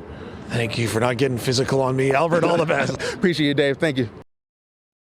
Albert Awachi, Saskatchewan Roughrider. There's a guy you probably don't want to be staring down across the line of scrimmage. Yeah, one of the holdovers from 2019. It's only 6 years, but doesn't 6 years in the CFL seem like a lifetime ago? Especially what we would face in 2020, 2021, and 2022. Like, holy, it just seems like a completely, if it's 6 years, it seems like a decade and a half ago of Rider football. But Albert's been through it all. Said, we know there's going to be no Nick Dembski for the Bombers. He's injured. There could be no Trey Vavel. That's their return game right there. He's questionable. So we'll see. And apparently the weather forecast isn't great. It's going to be playoff football weather for sure. It's another sellout. We know that. They've been selling out games all season, even when Ottawa would roll into town. Jake, it's going to be a battle. They're fighting for their playoff lives because there's not many chances for them left. There's a crazy scenario that somebody figured out on social media today that if a bunch of teams ended up at 9-9, the Winnipeg Blue Bombers could end up out of the CFL playoffs. I don't know that that's going to happen. But Friday's Rider game, this is no gimme for Rider Nation, even with Jake Merritt quarterback. The 620 CKRM Rider Broadcast Network, brought by the Cooperators, has countdown to kickoff on Friday starting at 3, which means no SportsCage on Friday. The Rider pregame show will go at 5, and Dave and Luke will have the call. Bombers and Riders kickoff at 6. from Princess Auto Stadium. And when the Riders play, get the KFC Game Day Special. The Big Crunch is just $4.95 and the Big Crunch Combo for $7.95 at participating KFC locations. Time to take a break. When we come back, we got the ticker and talk a little baseball right here on the Sports Cage on 620 CKRM. First pitch tonight in Seattle for the American League Championship Series. Game 3 goes at 6:08. That's what I love about baseball. They're like, no, it's not 6. It's not 6:05. First pitch is going to be at 6:08. The Jays are down 2-0 to the Mariners. Shane Bieber gets the start for the Jays. Now, if you remember in Shane's last start, he didn't make it out of the third inning against the Yankees. And a lot of people didn't like John Schneider's decision to pull him because he was doing okay. It wasn't catastrophic. The Yankees and the Mariners are two different teams. Here's hoping Bieber makes it through 3 innings against Seattle. George Kirby will go for the Mariners tonight. Oof, the Jays get down 3-0. I don't know. Then you got to win 4 straight. Yikes. Over in the National League Championship Series, travel day. Dodgers up 2-0. Game 3 tomorrow in LA at Chavez Ravine. Hockey tonight, Western Hockey League in Moose Jaw. The Kamloops Blazers in town. Their one and only visit of the year. It's funny if you're like, it's the friends, family, and relatives games from anybody and everybody that's on the Kamloops roster. Anybody and everybody that's in and around Saskatchewan will be in Moose Jaw tonight watching them play. Saskatchewan Junior Hockey League, the Flin Flon Bombers, the Yorkton Terriers, Kindersley Clippers, and Estevan to take on the Bruins. Prairie Junior Hockey League, 3 games. The Regina Silver Foxes and Assiniboia to play the Southern Rebels. The Regina Capitals and Pilot Butte to play the Storm. And the Prince Albert Timberjacks are in Saskatoon to take on the Wesleys. National Hockey League tonight. There's 4 games. Connor Bedard, as we mentioned with Eric, taking on the St. Louis Blues. It's go time for Connor, but like he said, they haven't even surrounded him with anybody to play with on his line, let alone his team. Other action, the Flames are in Utah to take on the Mammoth. And the Ottawa Senators are in Buffalo to take on the Sabres. Colson, I'm not the gambling expert on this show. That would be one Barney. Do we know Barney's middle name? That would be Barney L. Shrinkrek. Let's just put an L in there. He's the gambling expert. But the sprinkle of the day, Colson, at Sports Select, if you're taking the over, which is 6 goals, that's going to pay you $190. So let's take the. Are we good? Are we good spending Barney's money if we take the over at $190? Buffalo's goaltending is awful. Ottawa, who knows? Brady Tkachuk is out. Safe bet? Are there any safe bets? There's no money back guarantee on the sprinkle of the day. So tonight, sprinkle of the day is going to be the over Ottawa Senators, Buffalo Sabres. And we don't have long to wait. Face-off there is going to go in about 10 minutes' time. Time to take a break. Hour 3 of the Sports Cage is coming up, and a special Wednesday edition of Double Talk. In minutes, we'll check in with our Grey Cup winning Plaza of Honor quarterback. He's ours on the Sports Cage. He's Darian Durant, and he'll join us in minutes on 620 CKRM. You have about 45 minutes left to play SaskTel Pick the Score. If you want a pair of tickets to watch the Riders take on the Lions at Mosaic Stadium and have a chance to win a $200 SaskTel gift card, all you have to do is tell us who wins Friday between the Bombers and the Riders. Send your prediction along with your first and last name to 306-936-6262. Now, we get a lot of people that play Pick the Score, but they leave out that one little thing of, well, yes, we have 10 digits of your phone number, but we don't know who you are if you don't put your name on it. It's not call display like the early 90s. The best invention ever, right? If you were rich. And if you had a second line, oof. Just writing giant checks to SaskTel back then, Mom and Dad were. You were one of the lucky ones. Riders, Bombers, Friday, round 3. Can the Riders make it 3-0? It's Maz here in for Barney. He'll be back tomorrow. Let's go out on the Western Pizza guest hotline and bring in our Grey Cup champion quarterback, Darian Durant, for a special Wednesday edition of Double Talk. It's time for Double Talk with Saskatchewan Roughrider legend Darian Durant. Double Talk is brought to you by Campbell Safety Consulting. At Campbell Safety Consulting, we work towards helping companies create a competitive edge by executing a proactive health and safety program.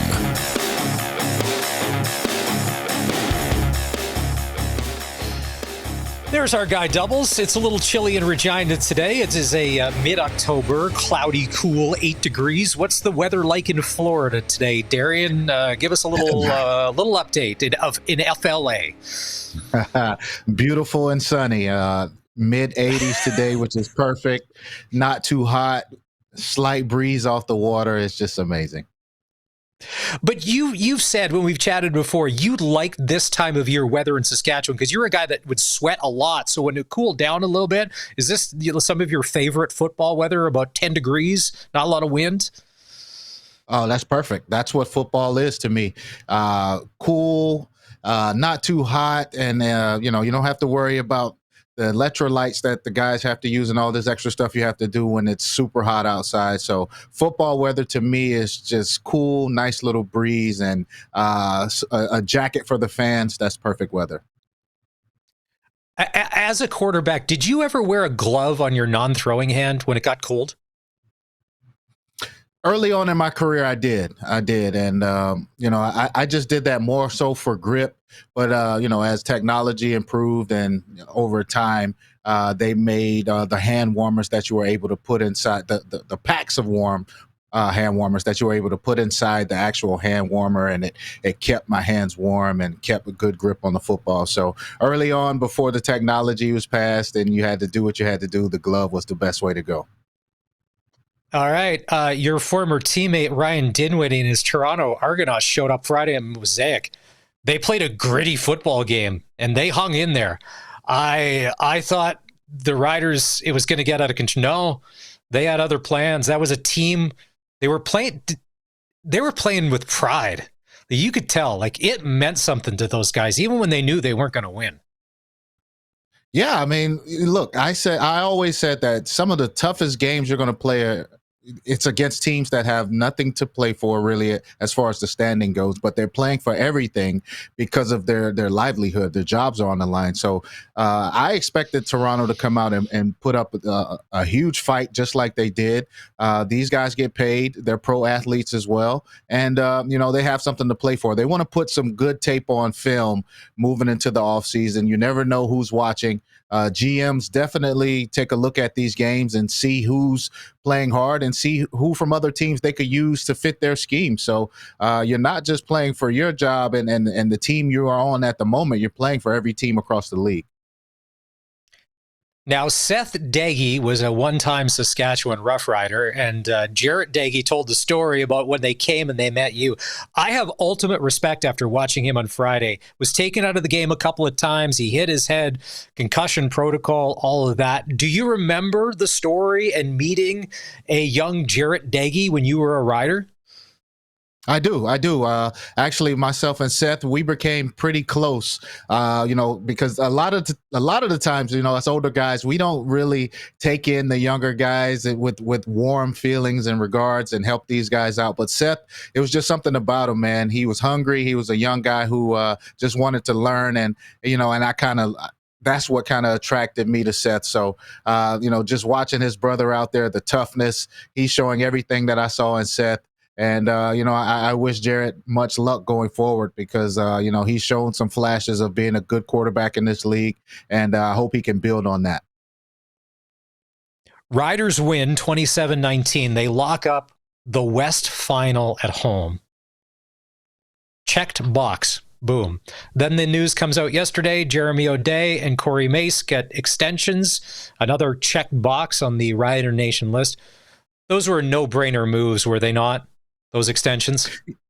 Absolutely. Those guys deserve it. I mean, seeing where they came from 3 years ago and then bringing in Coach Mace, making it to back-to-back Western Finals, he's just showing that he's a player's coach. He's a guy that the players love to play for. He relates to them. He's been in the fire, breakup champion. So there isn't anything that Coach Mace hasn't done as a player where he can't spew that knowledge down to the guys. So guys typically are drawn to players, coaches, especially a guy like Coach Mace, who seems to just have the locker room by the hand and knows how to handle each and every guy in there. And for Jeremy, I mean, my former teammate, this is just huge for him.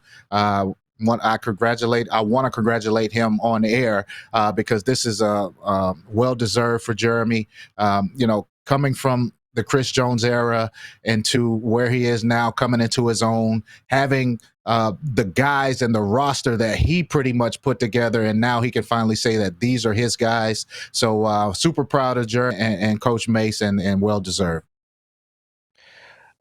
Mace, yes, earned it. The O'Day thing for me is a little different because he's been around 25, 26 years. Darian, you've seen Rider Nation at their best, but you've also seen them at their worst when things don't go well.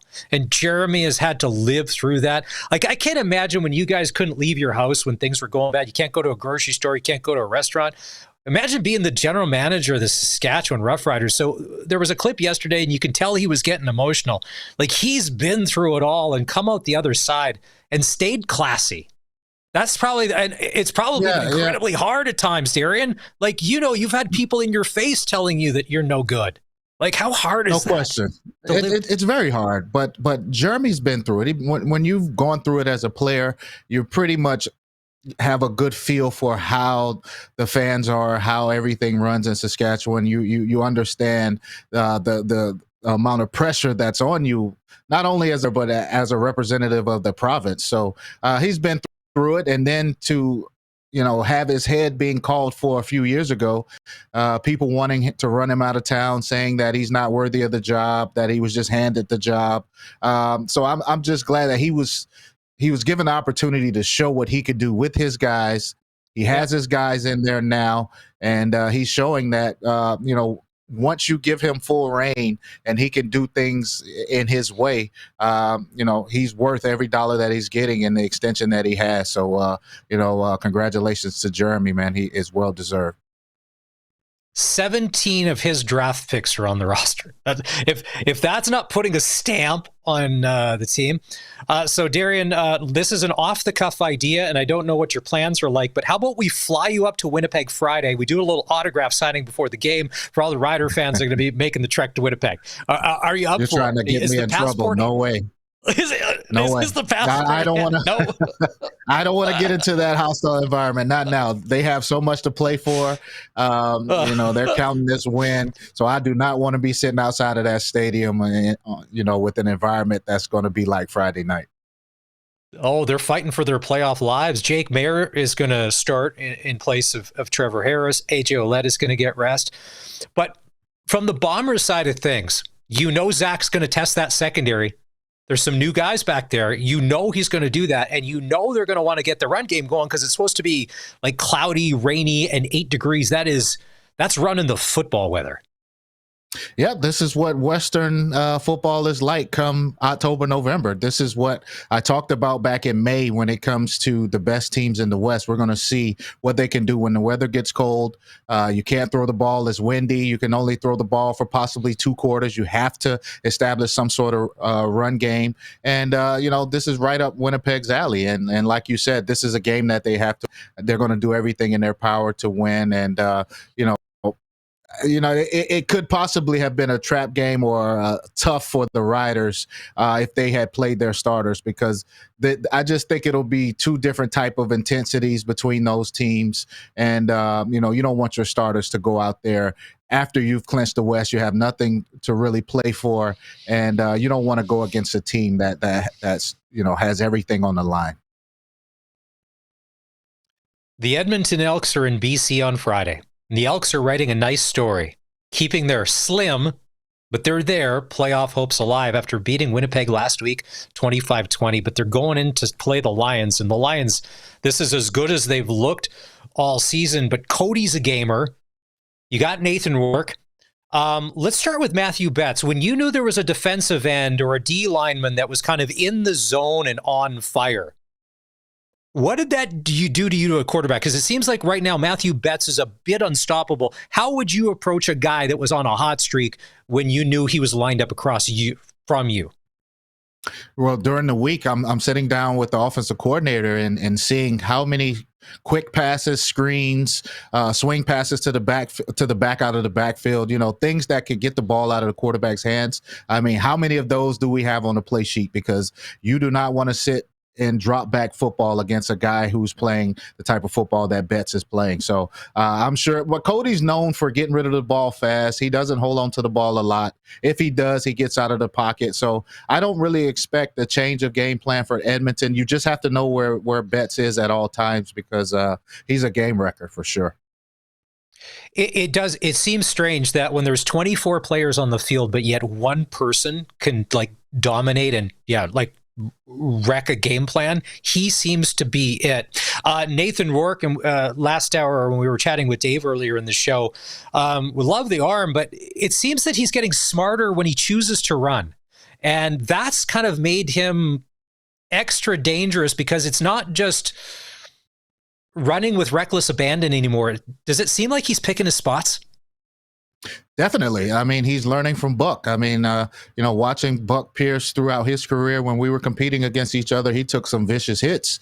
And, I'm sure Buck is telling Nathan how to preserve yourself. It's cool to have a 50-yard play, but it's even better to slide after a 15-yard run and you're ready to go for the next play. You're not waking up, shaking your head because you're trying to gather yourself after taking a big hit. So, I mean, what better coach to have in your ear about protecting yourself than a coach who's had a whole bunch of concussions and understands what it's like to take some big hits down the field. So he's playing smart football. He's getting rid of the ball, and like you said, he's protecting himself, and that's huge, especially this time of year. Who was it that had to pull Darian back in your day when take off and run? Like, who was the guy that had to say, like, Darian? All right, hold on a sec. You know what? Early on, it was Rob Bagg and Weston Dressler. I mean, they would see me get up slowly sometimes and be like, okay, Dubs, like, you can't take those hits. And then, as I got older and I started missing a game or two here or there, I'm like, you know what? I need to start sliding, because it's October and November games that are very important, and you have to make sure you're there for that. So a lot of it comes from age and experience, but you definitely have to have your guys in your ear to let you know that you're trying to do a little too much and you need to slow down some. Montreal's going to be at Ottawa. I tried to watch that game on Monday, but it was getting out of hand. It was just Ottawa's overmatched. Montreal is just, now that they're full rosters back, Darian, aren't they dangerous? If they end up in first place in the East, that wouldn't surprise me how that plays out.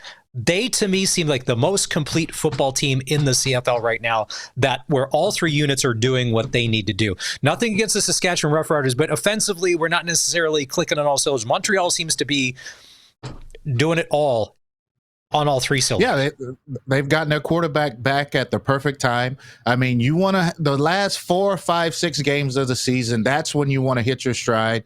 That's when you want to be playing your best football. They got Davis Alexander back at the perfect time. And even earlier in the season, I mean, at the beginning of the season, we felt as if this was one of the best teams in the league, if not the best team in the league. And then the injury to your quarterback can definitely derail, your projections on that. Having him back and seeing the explosiveness that he gives this team, the chemistry that he has with their wide receivers, just the energy and everything this guy brings to Montreal, like I said, whenever you're playing well at this part of the season, and they seem to be playing the best football in the CFL right now, this definitely a team that if they can get that, find a way to get the home field playoff game, the East Final at home, I think it'll be a cakewalk for them. How happy were you to finally see Vernon Adams and the Calgary Stampeders win that football game? They looked pretty good last week, beating the Hamilton Ticats. There was a lot of old play VA from early in the season that showed up, and they made Hamilton look pretty pedestrian at times. They did. And I mean, this is what you expected from Calgary. I think they showed this earlier in the season. I think the question's still out on Hamilton and how good they really are. I know they had a win streak earlier in the season, and the writers and everyone was high on this team, but they just haven't shown the consistency to go out there and be able to compete on a weekly basis with the best teams. I mean, they beat who they're supposed to beat, but I'm not sure if they've had a key win this entire year. So, they're winning games. They're first in the East at the moment, but I think the question mark is still out on Hamilton. Yep. How good are they? Are they the best team in the East? We don't know, but we just don't know enough about Hamilton right now. We know they have big playability, but we still don't know how consistent they are. I'll agree with you because of the 6 teams that are going to make the playoffs. To me, the whatever the crossover team is, I trust more than the Hamilton Ticats, just because of what it would take. So I'm with you on that. When Hamilton could put it all together, they can make it look very easy, but they also can make it look incredibly hard. And I know. Calgary looked dominant last week. They're going to play the Argos this week. Their magic number is down to 1. I expect another gutsy effort from Toronto, but I just don't know going on the road again. And Dave Dickinson at home, and with Dedrick Mills in that run game, I think Calgary Toronto's they just have too much to play for. They have too much to play for. Toronto really doesn't have much to play for. When you're dealing with the team, especially, look, man, the West is just so battle tested, right? And I say this each and every year, and there's no disrespect to the East. I mean, they get in these Grey Cup games and they actually win. So you have to give them credit when credit is due. But when it comes to regular season and being battle tested and going through a gauntlet, I mean, there's nothing tougher than the West ever since I've been affiliated with the CFL. So the same for this year. These Western teams are battle tested, going to slug it out until the final whistle of the regular season. When you were a player, did you ever have any players-only meetings for the Saskatchewan Roughriders? Of course, I think it's something that every team goes through. I mean, when you're struggling, and unfortunately, you mainly have players only meetings when you're struggling. You never seem to have them when everything is going well. You just sit there and listen to whatever the head coach says. But when you're struggling and you're trying to figure out what's going on and figure out the mood of the team and what guys are feeling, you have these players only meetings. So I've been a part of a couple, and I've definitely called them. And for the most part, they work. If you have the right type of leadership and the right guys in the locker room, then it's for the best.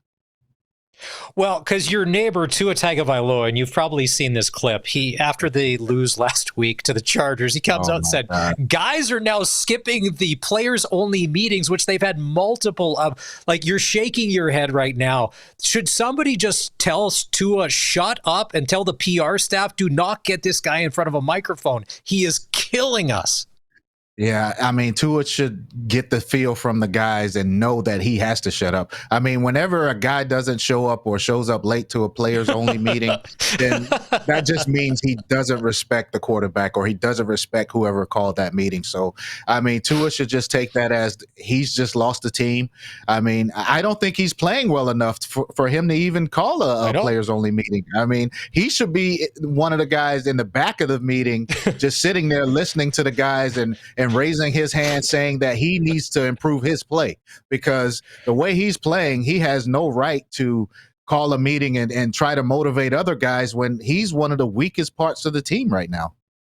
See, I would love to know, just in talking about this, in your brain, the players that flash through your mind that would have handled the Tua Tagovailoa to be like, sit down, shut up, you don't do this. Like all of the players that you would have played with that we probably all know, and how that just, they would have lost their mind. Miami is playing Cleveland this week. You said Shedeur Sanders could be the starter by week 4. He's only a play away. Dylan Gabriel. Miami and Cleveland, that's torture, right? If anybody sits down to watch that. Now, I don't think Mike McDaniel's the problem. He's got a quarterback problem. He's just a coach lost in the weeds.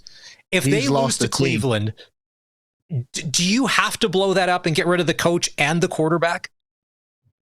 You know what? Your hands are tied with the quarterback, right? He just signed a huge deal.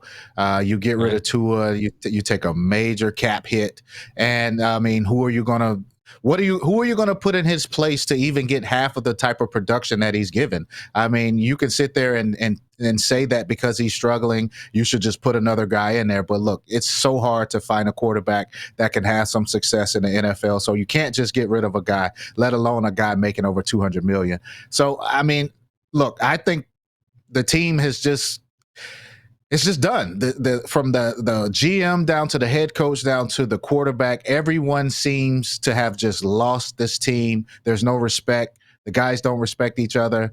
And, Miami's a tough place to play, not only on the field, but off the field. So if you can't handle yourself or you're not having much success on the field, there are a ton of distractions down there that can get your mind out of football way of thinking. So I think a lot of that's going on as well.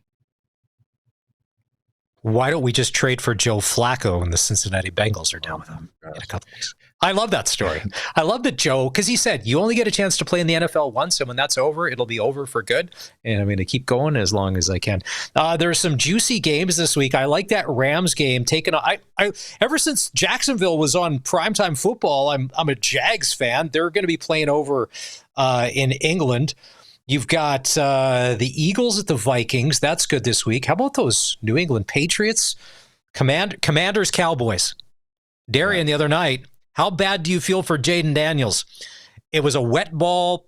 The exchange to the quarterback leads to the fumble, which leads to the drive, and they lose. I thought Washington played scrappy in that game, coming back the way they did. Yeah. I like what the Commanders have. Oh, yeah, they're solid, man. Dan Quinn is an amazing coach. I'm a big fan of coaches that, are motivators and have the team and the team respect. So you can see that this Washington team respects their coach.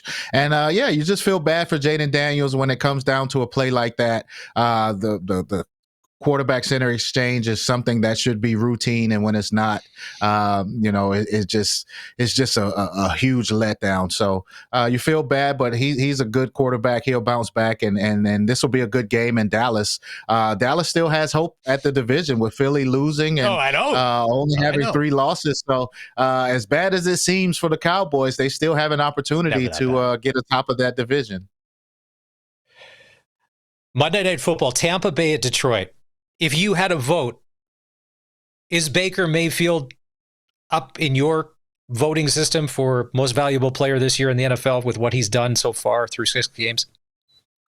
I think so. I think he's been playing the most consistent football by far. No one expected Tampa to have this much success early on. So I think you have to look at him as a front runner at the moment. I know a lot of people are saying that what Mahomes has done over the past 3 games, and you maybe need to just reassert him back at the top, which is well deserved for him. But I mean, consistently, Baker Mayfield has just been playing the back ball in the league so far this year. I'm not surprised. I think he's very underrated.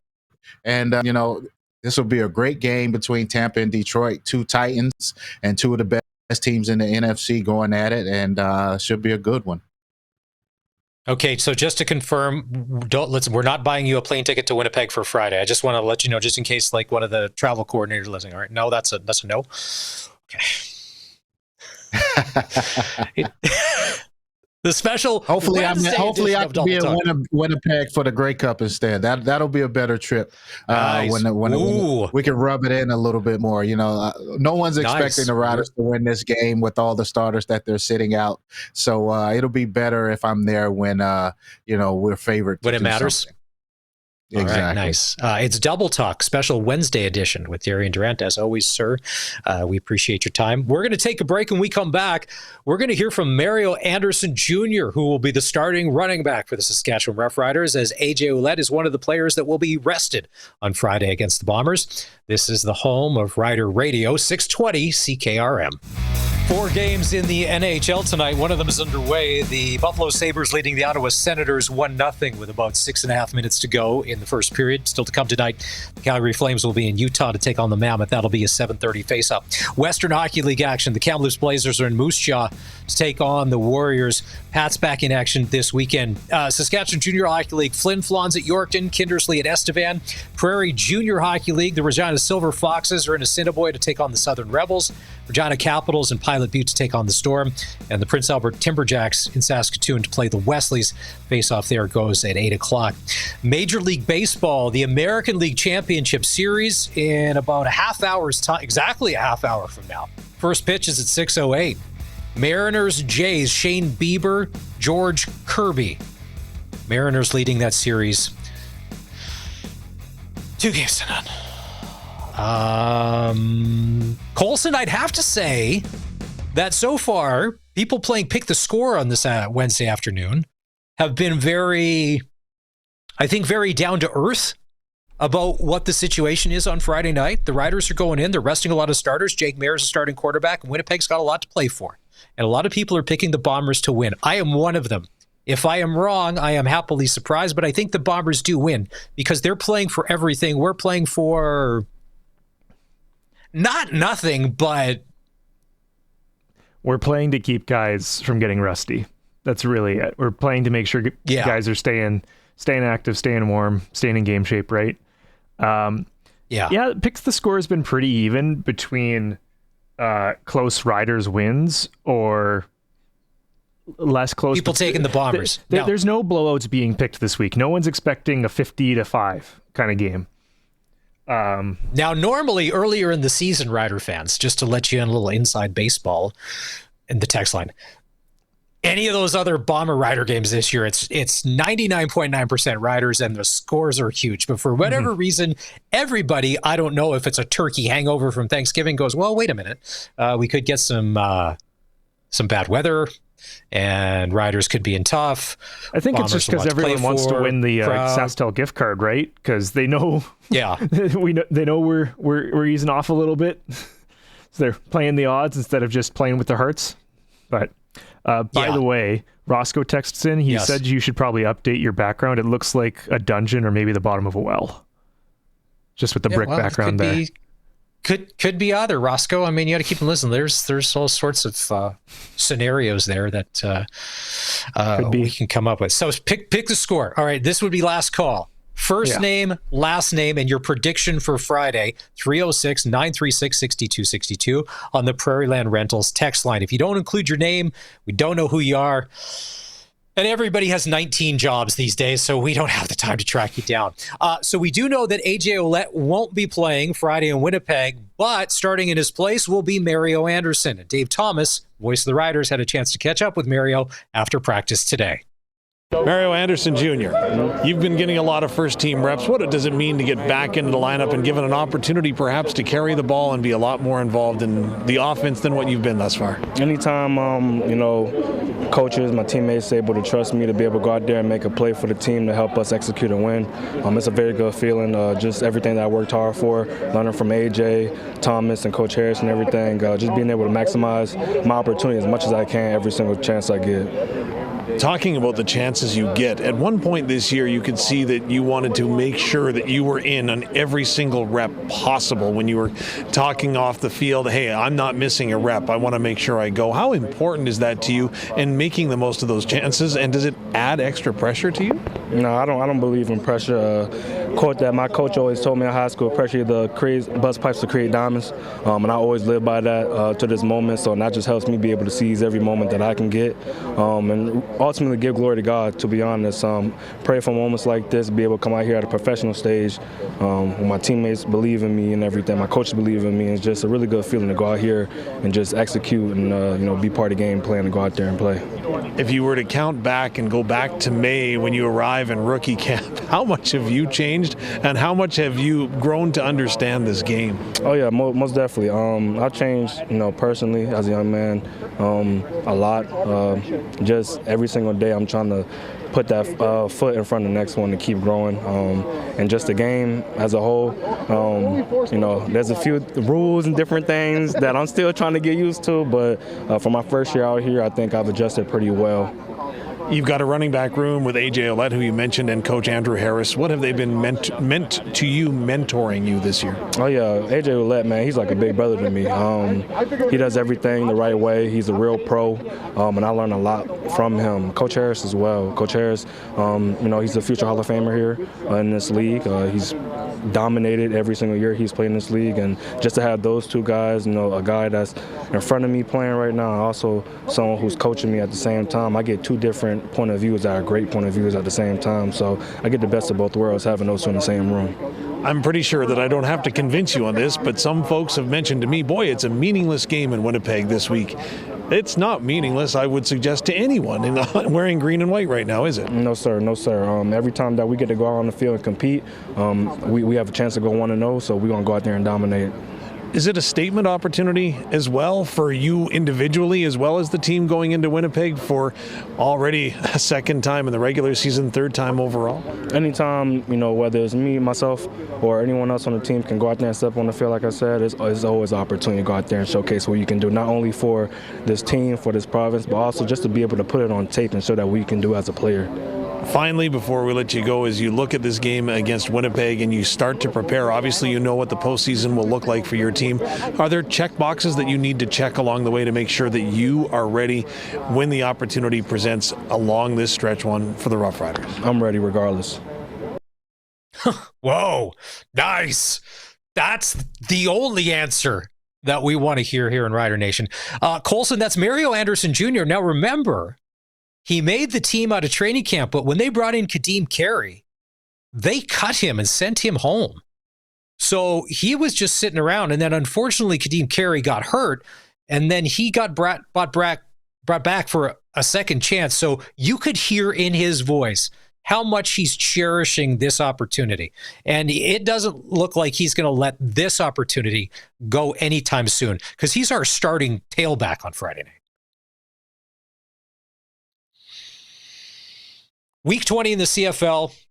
Let's see if we got to make picks. And Colson, I don't know where you're falling on this. Saskatchewan, Winnipeg. I'm taking the Bombers. They just have way more to play for, and they're fired up. Edmonton at BC. I like the Edmonton story, but BC to me is the second best team in the CFL behind the Montreal Alouettes. I'm taking the Lions on Friday. Montreal at Ottawa. Unless something catastrophic happens in Ottawa. There are a lot of catastrophic things that happen in Ottawa. I'm talking about on the football field. The Alouettes win that game. Even with their 8th string quarterback playing, I think they beat the Red Blacks. And then Toronto, Calgary. I got to go Stamps there. They win, and then they're in the playoffs. Where they'll play, nobody knows, but they make it in. Those are the Week 20 predictions. All right, time to take our final break on the show. We come back, we'll wrap things up. When we come back, we'll get a crack at the junior football report with Dave Thomas. We'll do that next right here on 620 CKRM. Hey, thanks for being part of the show today. If you've missed any of it, let's see. We had Dave Thomas, voice of the Riders, Eric Francis, our NHL insider, and then Darian Durant with the special Wednesday edition of Double Talk. You can always get the podcast, SportsCage, Apple, Spotify, Amazon, or wherever you get your sportscast. Barney's back in tomorrow. We wrap the show with the junior football report. Here's Dave Thomas.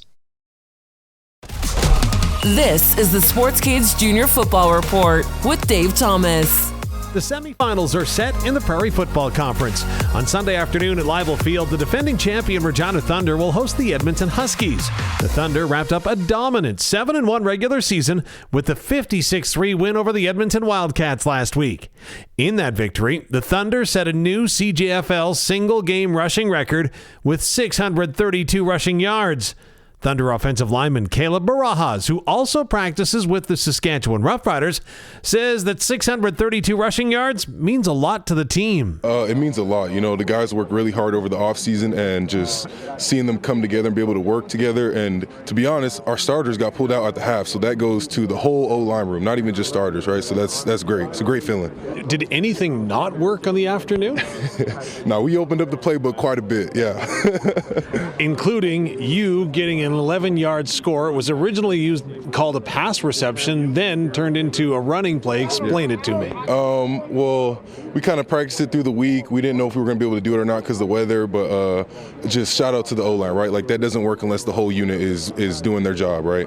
So when you're putting that play in, when the install comes in, do you look at it and you're like, what is happening here, or were you all for it? I was jumping out of my shoes. I couldn't wait for it. I was so happy, yeah. Just glad I got the opportunity. So the install does come in, but then the play call comes in. Your mindset in that huddle. So the funny thing about that is we tried to run it a little earlier in the game, but we kept getting flags, and we were trying to set it up off the left hash, kept going to the right side, kept getting flags and all that, so we were kind of bummed going into halftime, but coming out the half, we got the opportunity, and we knew it was going to happen. It's a unique opportunity for a guy from California. Explain how that journey from California ends up in Regina with the Thunder. I couldn't even tell you. Coming out of JUCO, I didn't really know what I was going to do. The whole university thing kind of folded, going to Fresno and all that. So I got a random phone call one day from the junior team explaining to me the opportunities, and he told me about how Steven Smith was here last year doing PR, and I just couldn't say no. So how's the Californian felt about the cooler conditions? I can tell you what, this past Sunday game was my first time ever seeing snow, and first time obviously playing in a snow game. I absolutely love it. It's probably my new favorite weather game. It's just something different, right? And like, it wasn't as bad as I thought it would be. Like, you kind of get numb to the cold after a little while, and like, it's just so fun being out there with the guys. Like, you got to take advantage of the moment. Edmonton Huskies this weekend. What do you need to do to be successful? Stay humble. Go 1-0. Kickoff Sunday afternoon at Leibel Field is at 1. Meantime, in Saskatoon, the Hilltops will host the Winnipeg Rifles in the other semifinal. Hilltops defensive lineman Jonathan Stevens also practiced with the Saskatchewan Roughriders to start the season. And he admits he's learned a lot. Well, I've taken away a lot of things there from coaching aspects there, my own play, and just the attitude and how I should prepare for games. Tried to embrace everything they've taught me for this season, and I've also tried to help out my teammates with what I've learned as well, because you don't just get that kind of those tips and that experience from just anywhere. Now, for folks that don't know, you made the first interception of Saskatchewan Roughrider training camp, and maybe that could be the key to the success that the team has had this year. You really set the bar high, right? No, I won't take any credit at all there. That's them. They've been performing very well there, and it's always fun to watch. It's really fun to watch them and get to say to my parents, "Hey, I know that guy." Is it, when you're watching it, do you find yourself saying, "Hey, I know that play call. I know what they're trying to do here"? Yes, absolutely. I've noticed a few times, like, oh wait, it's this, and this, and I call it out in my head, and it's like I go back there for just a split second, and a wave of memories and a wave of plays just kind of will rush over in my head. You've turned the page successfully. The Saskatoon Hilltops finished second in the PFC with a 6-2 regular season. What was the season like for you individually? Individually there, I think it was a very good season. I felt improved on, definitely. I came on there with a different attitude, but the team played really well, and now we're just focusing on the next week. Well, and that next week is against the Winnipeg Rifles, a team that you split your season series with. That doesn't very often happen to the Hilltops, but what are you planning to or expecting to face this weekend? Well, they're a good team. Obviously, they made the playoffs there, and they're the third team right now. But as you said, we split the series, so it'll be a good game, and we're just going to go out there and do our best and work as hard as we can. So what do your team need to do to be successful against the Rifles to move on to the PFC final in 2 weeks? Well, I'd say we just have to just execute. That's it. We have a very talented group of guys and hardworking group of guys there, and we just have to be able to shut off our brains and just play football there. That's all we have to do. It's an important game, but it is also just another game. The Hilltops and Rifles will play at 1:00 on Sunday at Saskatoon Minor Football Field. And that's the Junior Football Report.